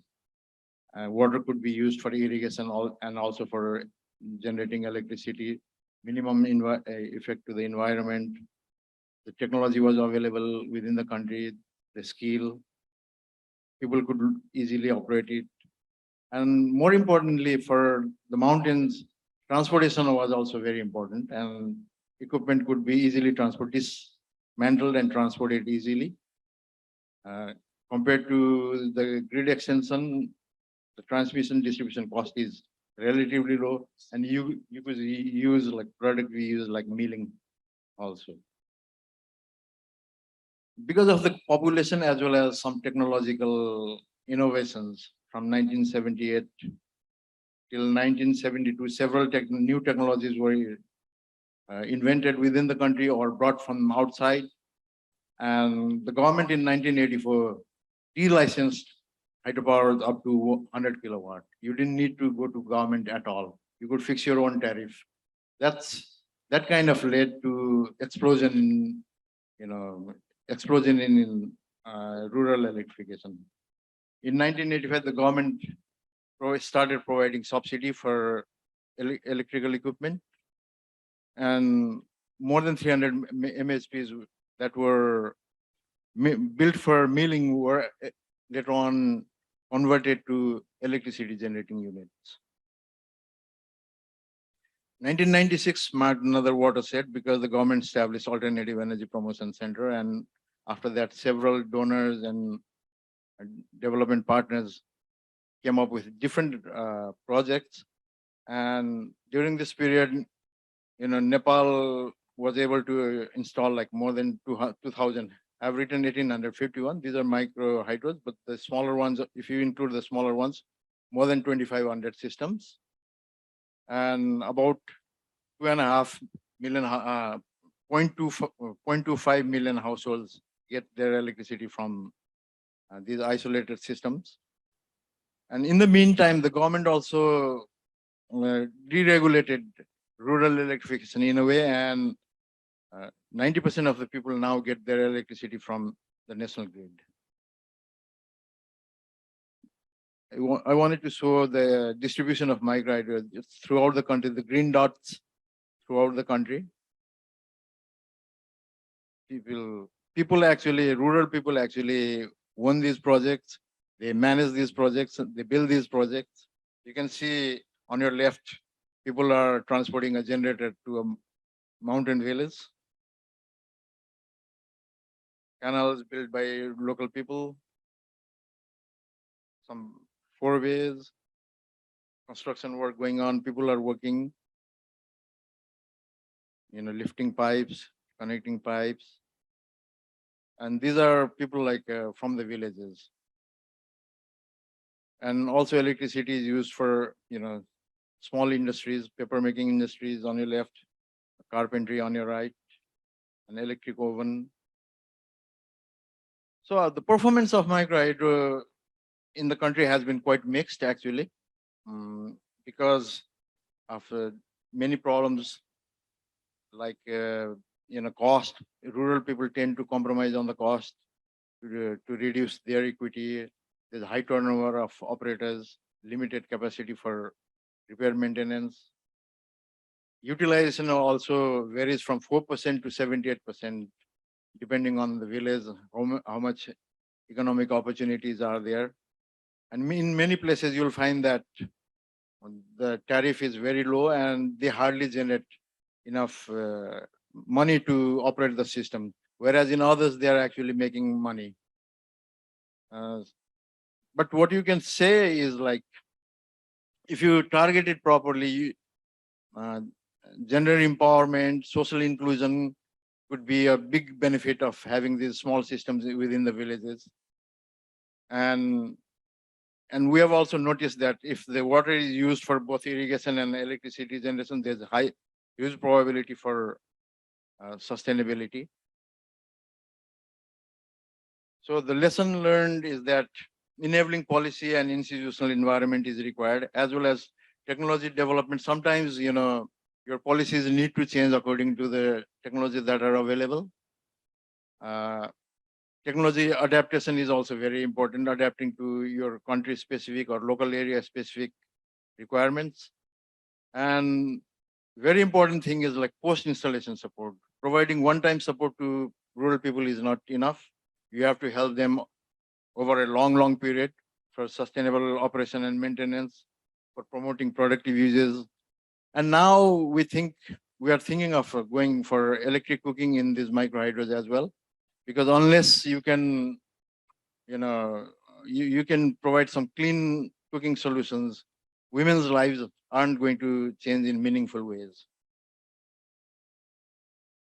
And for Nepal particularly, and for I think other countries as well, grid interconnection of existing systems, microhydros, we have spent a lot of money for that, is important, because microhydros could be a source of revenue for rural governments as well as rural people. And we need to do that, but then the utility owner are not very easily convinced that these small systems are beneficial to them. So distributed generation has to be focused. Involvement of private sector, particularly for operation and maintenance, is also very important, and local governments, because we have a federal system now in Nepal, and local governments are the authorities given the mandate for developing hydropowers up to 1 megawatt and all rural electrification work.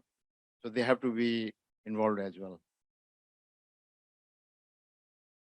Schumacher said small is beautiful from 50, 60 years back. But I would like to emphasize that small is still beautiful. Thank you.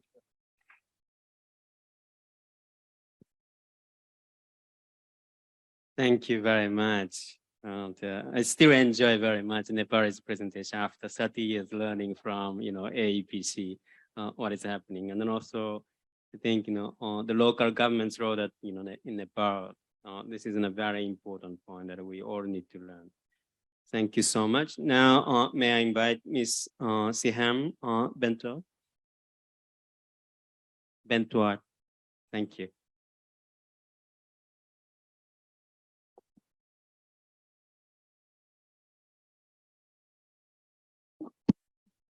Good morning or good afternoon. I realize we are the last few steps before lunch, so we're going to try and not let you wait too long. My name is Sihan Bentweti. I work and live in the Sultanate of Oman in the Middle East. So I thought I'll bring you something today with the flavor of the region.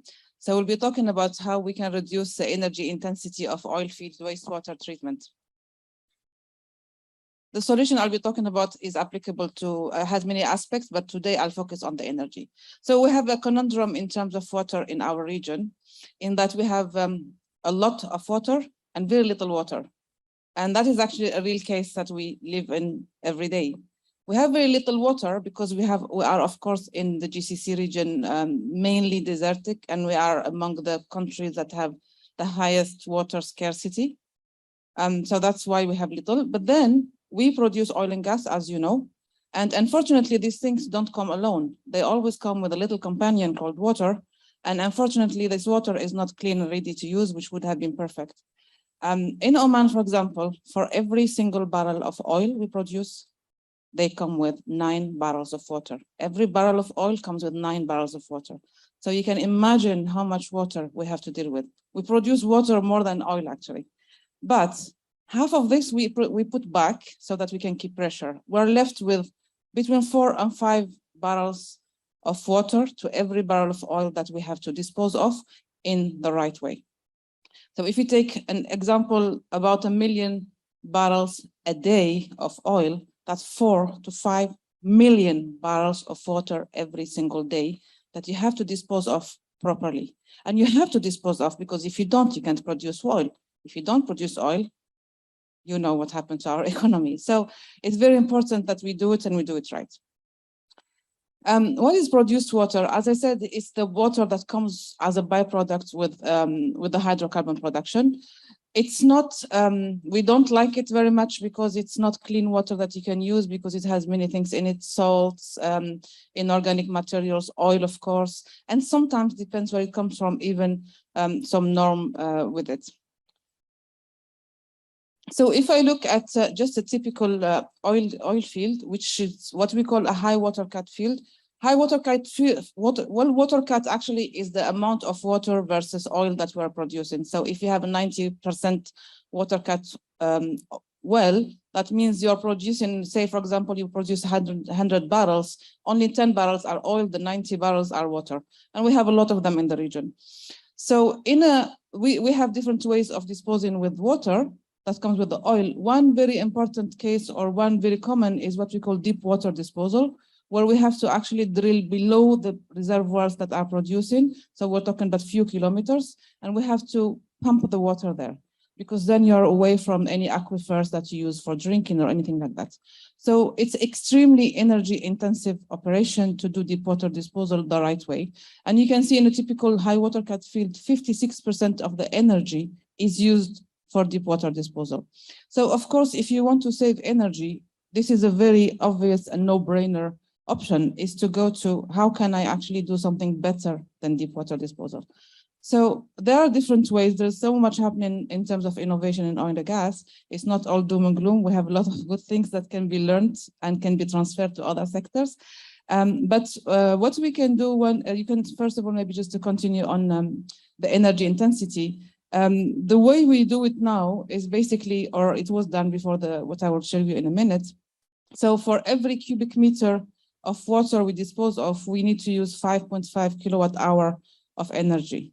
With its, of course, that is emission of about 2.9 kilogram of meter cube. So if I take an example, which is not an unheard of, 100,000 cubic meters a day of water disposal, you need about 200,000 megawatt hour of electricity and an emission of about 106,000 tons of CO2 per year. So what we use in Oman now at large scale is the reed beds. Reed beds is a perfect example of water and energy nexus. And it can be used in other wastewater as well, not only for oil and gas. It has a lot of advantages, but I don't want to upset the moderator, so I will only focus on the energy, and so that I don't spend too much time. So actually, once we use the reed beds at very large scale to treat the water that comes with the oil. But of course, it doesn't work with all the waters because there is a limit to what salinity, and we have very different salinity of the water. We can go as high as hypersaline, 200,000 ppm of salt. So this will not work, of course. But up to certain salinities, we can use reed beds. We have used them at very, very large scale. Now we are at about 175,000 cubic meters a day of water used in the reed beds. So actually the reeds they have microbes in the roots that feed naturally on the hydrocarbons, and they act as a filter to remove the oil from the water. So typically, if you go in at the ones that are in Oman, if you go in for example, 200,000 ppm of oil, you come out at 0.5 ppm. So that's an amazing way to actually filter the oil out of that water. So we have also used gravity, so we don't have to pump the water through the reeds. So which means we don't need to use a lot of electricity at all. So in a typical, at the time, now it's 175,000 cubic meters. So we can save 98% of the energy. If you go back to the figure I mentioned before about, the associated CO2, you can see that actually when we use reed beds, we save about 98% of the energy, and we need a lot of energy. So that's a huge saving. And we save all the associated CO2 emissions that come with it. So basically we need about 0.1 kilowatt hour instead of 5.5 kilowatt hour. So this is of course important for producing oil in a reasonable way and disposing with the water, but we created also a lot of additional benefits by doing this. This is only a few pictures from there, but when it was only 95,000 cubic meters, we had about 10.5 square kilometers of reeds. So it created a full ecosystem. We had about 126 types of birds, fish coming in that area. I mean, it became really a little oasis in the middle of the desert. Of course, that means we save fossil fuel, we save the emissions, we have clean water for irrigation. Of course, you cannot use it for just any crops, but you can use it for irrigation. We created, as I said, a whole ecosystem. We developed bioscience agriculture, and we created local jobs for people who live in the concession area. So there's many advantages that come with it, and this is for me a perfect example of an energy and water nexus. And as I said, it can be used for different applications, not only oil and gas.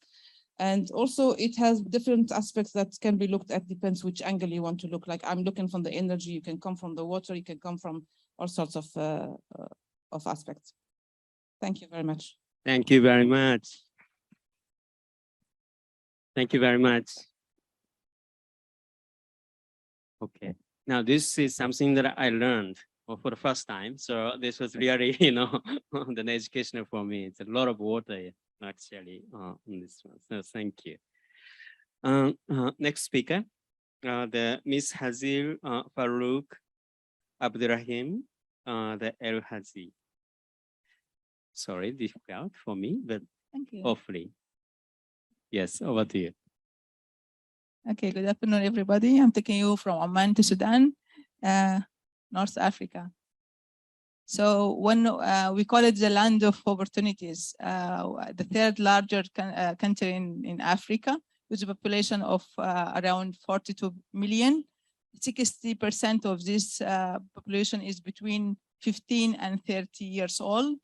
The total water available in the country is about around 30 billion cubic meter, in which we have River Nile crossing the country along through Khartoum state to the north to Egypt, and we're having reserve of around 4 billion cubic meter of groundwater.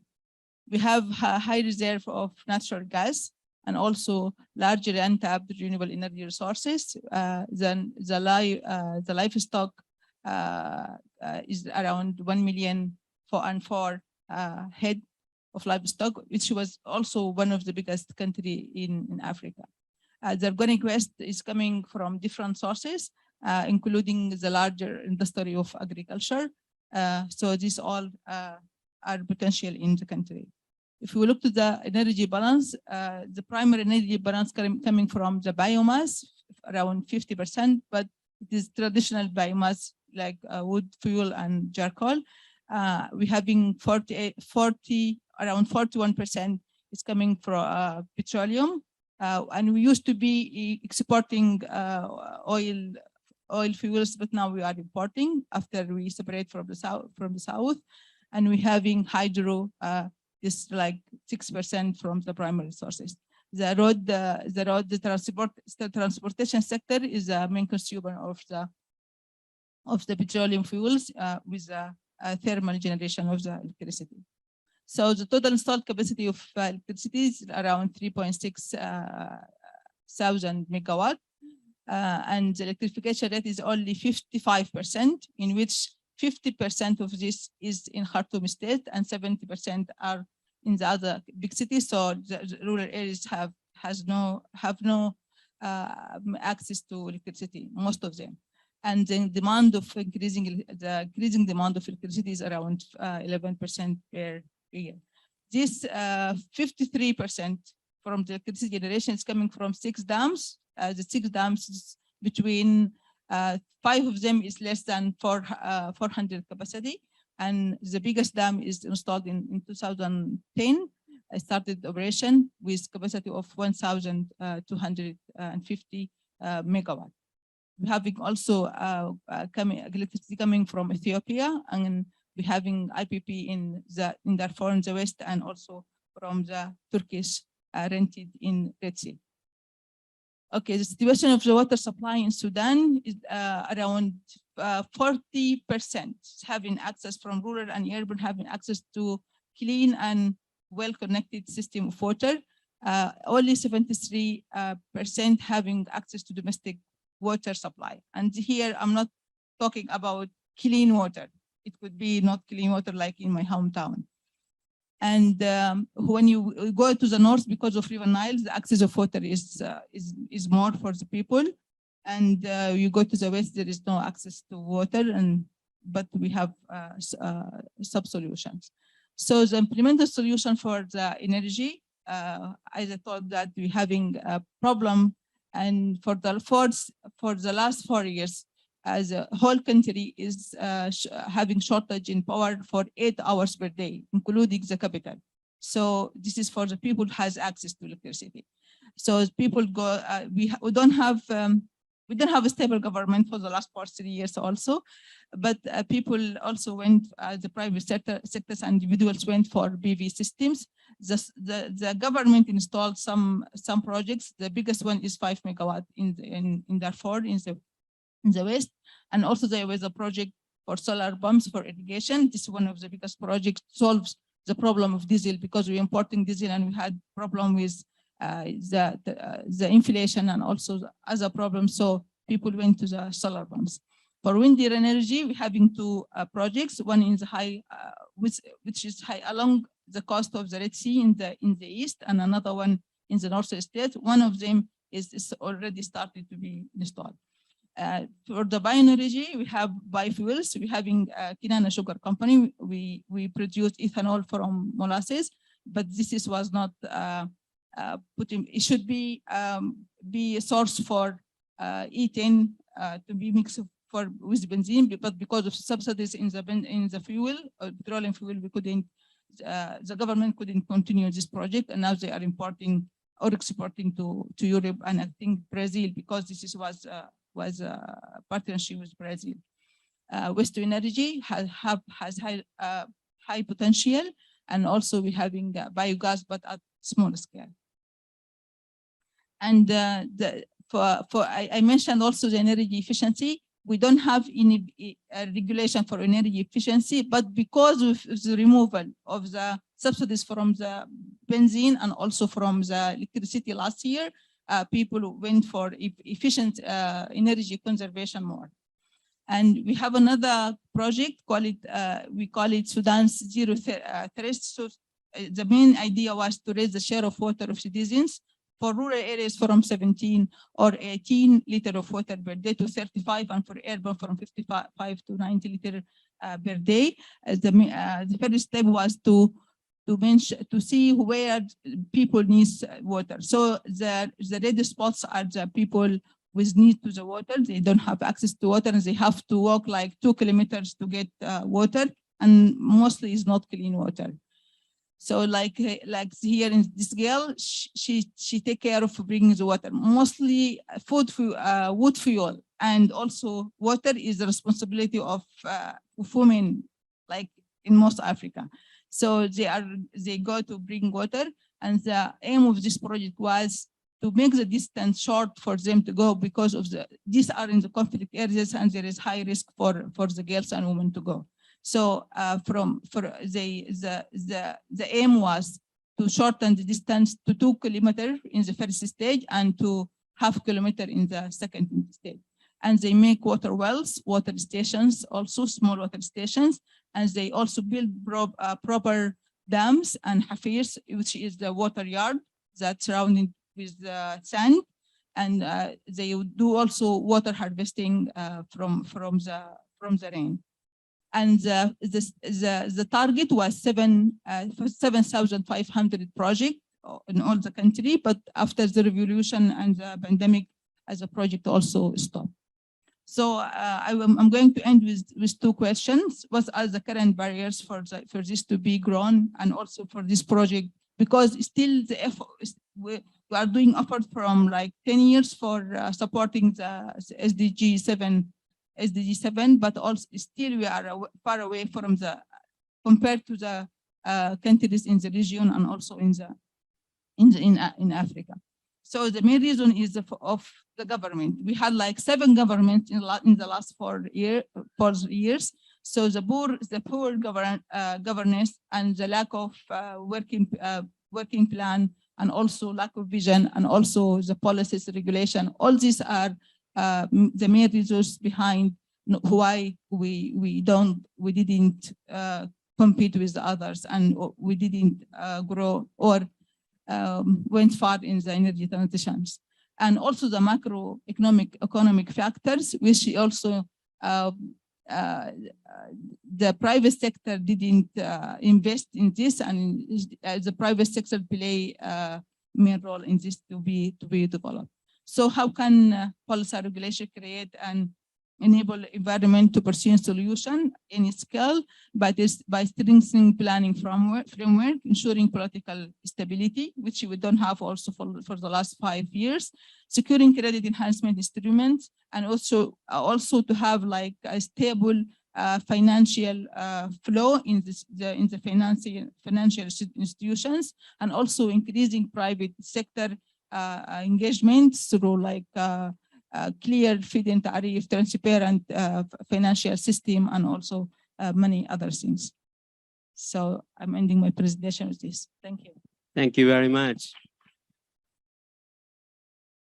Very challenging environment, and then of course, but it's a pleasure to be able to have you, and to share your experiences and investment moving forward. Thank you very much. Now, may I invite Mr. Sohail Ahmed? Thank you. So I'm the last person between lunch. I'll try to make it small and sweet. Thank you, Indesa, for organizing this important event, and thank you for inviting me. Distinguished guests and fellow colleagues, good afternoon. Here I'm going to present a different perspective. We all heard from the policy levels, from the government levels, how it's being done. We are the company who work with the last miles. Is the presentation is of yes. Gramin Shakti is the name of our company in our language, which means the rural energy. We work with the rural people. We create solution. We try to develop the models through which you can disseminate the solutions. And we think these are very, very important to close the gaps. To close the gaps to reach the 2030 objectives. Let me proceed. So I'll talk about my company a little bit. Then we'll concentrate in one of the solutions. And then we will share that how the solution could be multiple, could be scaled up, and what are the policy issues that need to be attended to scale it up. And then again, a little bit on the other projects, and we'll close it like this. So Gramin Shakti is a company established by Nobel laureate Professor Muhammad Yunus in 1996. Many of you heard his name. is known as the father of the microcredit. When he established this company, at that time, the grid coverage in Bangladesh was less than 20%. But today, the grid coverage is close to 100%, where the solar home systems he started is contributed about 15% to the whole created access to the electricity. The way we work our activities actually is distinctly divided into two prongs. One we call the socioeconomic activities, to which is the bread earner, through which we earn our revenues. Of course, creating social impact. We also have a different distinct division. The goal of the division to create the social bottom lines in a financially sustainable manner. Few of our projects under the socioeconomic activities, we are doing biogas plants, we are doing rooftops, we are doing solar water pump, we're distributing PV modules, we're working on the electric vehicle batteries, we're doing the solar street lights. On the development projects, we are doing eco-village. That's a very interesting project. We are creating net zero villages throughout Bangladesh. We're working the e-mobilities, we're working on the, creating training module for the women entrepreneurs. We just completed this project, peer-to-peer electricity, which is a project backed by UNDESA. We work on the energy transition. We're working a project called Power, which brings women in the power sector. Sorry. Few of the upcoming projects, we try to integrate solar irrigation, the e-mobility. We all know that you don't need water for the irrigation throughout the year. So you set up your solar array, which is producing electricity, but not use, you're not optimizing the use of those electricity. So what we're trying to do, we're trying to use this additional electricity to charge the electric batteries. And this is another project under the Europe horizon.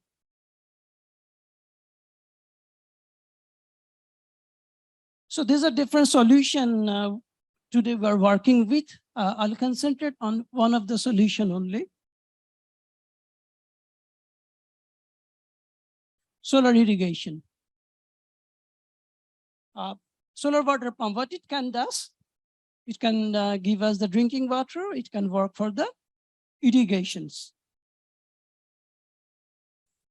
So in Bangladesh, we started solar irrigation in 2010.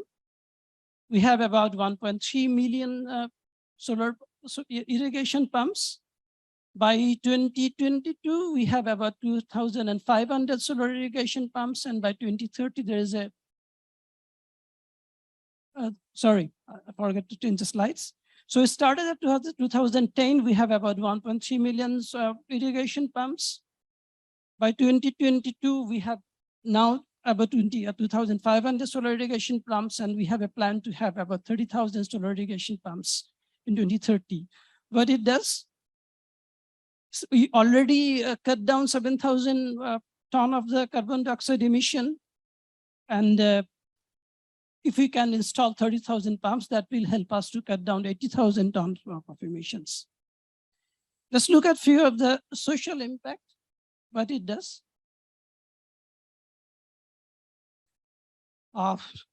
Today, about 600,000 people are benefiting from it, out of which are 100,000 the farmers, 42,000 acres of the land being irrigated with the help of solar irrigation pumps, the 2,500 pumps I talked about, that increase the yield by 17%, that irrigation cost saving by 20%, the diesel saving by 2,000 tons, the average income increases by $320 per year.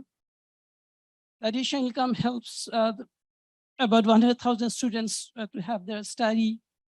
And then of course, 7,000 ton carbon dioxide emission is reduced. If you look at similarly, if you can install 30,000 pumps, the number multiplies.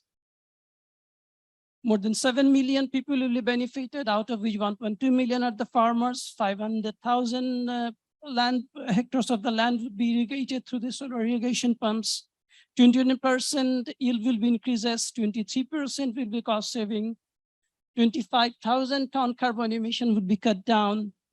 Average income increases to $410. 1.4 million students get the chance of the study, and 80,000 tons of carbon per year will be emission will be reduced.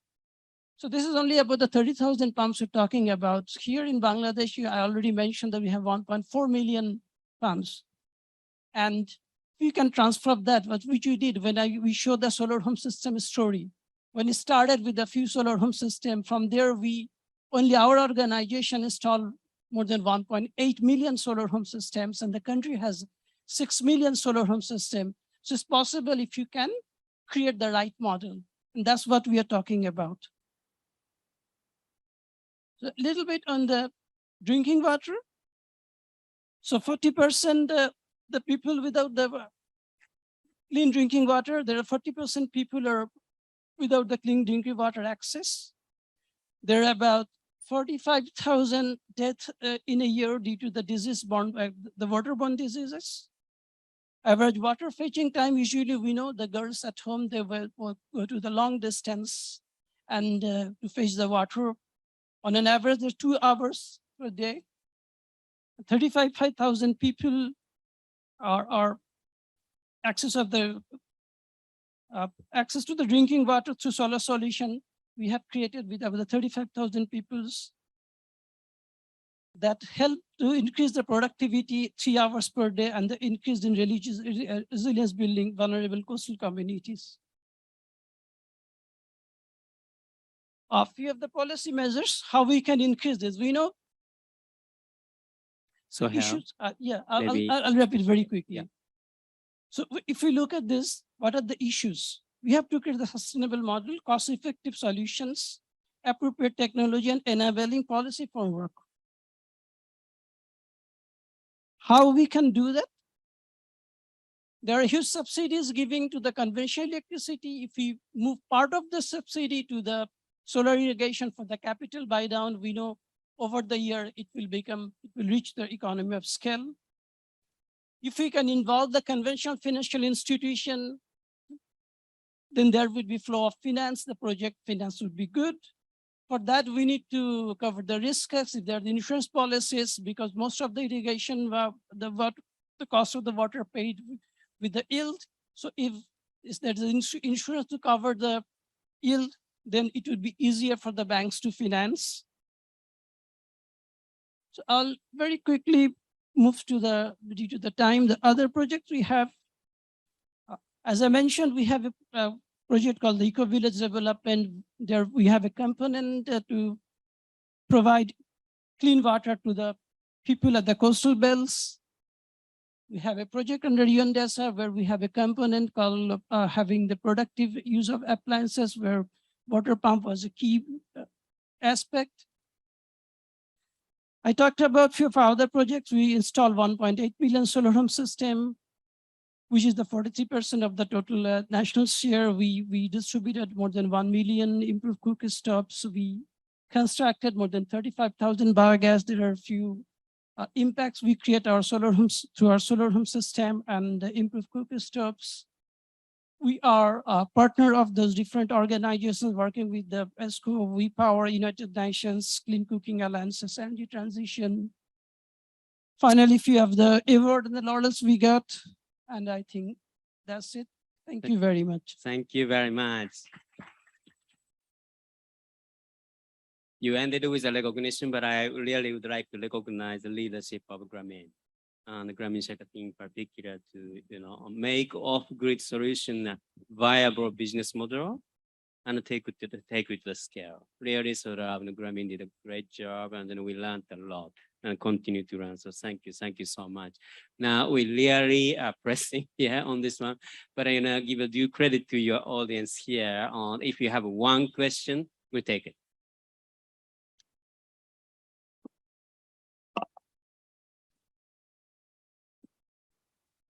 Thank you. I'm Samson from Ethiopia, Solar Foundation. Just my question goes to Grameen Shakti. 1.8 million solar installation. It's really, really amazing. Just my question is how is managed the sustainability of those solar installations? 1.8 million is too much. Thank you. Thank you. So here, go ahead. Thank you for the question. Yes, 30 seconds. Thank you for the question. 1.8 million only by us. The country has 6 million solar home systems, by the way. So, yeah, the way we started, there are a lot of capital buy down, but as it reaches the economic scale, it becomes a business as usual, because there are a lot of stakeholders, from the batteries to solar module, everything is produced in the country, so it's making sense. Now, as the grid, the grid expansion increases, there are houses who has the conventional grid as well as solar home system. So what we did, we tried to create a small mini grids with the peer-to-peer electricity trading. So what it is, you create new value. You create a value creation, you introduce the DC appliances so that the solar home system has a lot of lot of values to use. So this is how we used to look after. We try to innovate, we try to introduce new application, new value for the solar home system, and that is being managed. Because if you create a value, automatically it will have a sustainability. So all, the Asians is creating a sustainability, creating a new value, do the innovations. That's what we do. Thank you. Thank you very much. So we probably ask, each of the panelists 20 seconds final words before I wrap up. Hazir, please. Just want to say that there are many lessons to learn here. So different case studies and different stories from different countries will help us to find ways to overcome the challenges. So I like the case study from Bangladesh and also from Nepal. Thank you. Thank you very much, Jihan. I think for me, the thought I would like to leave with you guys is the importance of cross-sector learning. There's so much happening in other sectors that could be brought into this sector and vice versa. So I think the cross-sector learning is really key, that I think should be encouraged more. Absolutely. Cross-regional, cross-country learning as well. Thank you so much. Yes, Satish. What I would like to say at the end is, a lot of money has been spent on building, big systems as well as small systems, which could be easily integrated. Because of reluctance of some parties, these things aren't happening. But if we could integrate them, then we'd have like electricity. The idea of distributed generation is producing wherever it is required, so that the losses are minimized, quality of electricity is ensured. So we should go for distributed generation. Thank you very much. Ricardo. Thank you. Well, for finishing and after listening all those interesting presentations, I think transporting water from the point it's sourced to the point it's actually needed is as important as water itself. So that's an energy issue that is challenging, but should be covered. And I think that's kind of the nexus where we're trying to look on it. Yeah. Thank you very much. Please give a big hand to the panelists.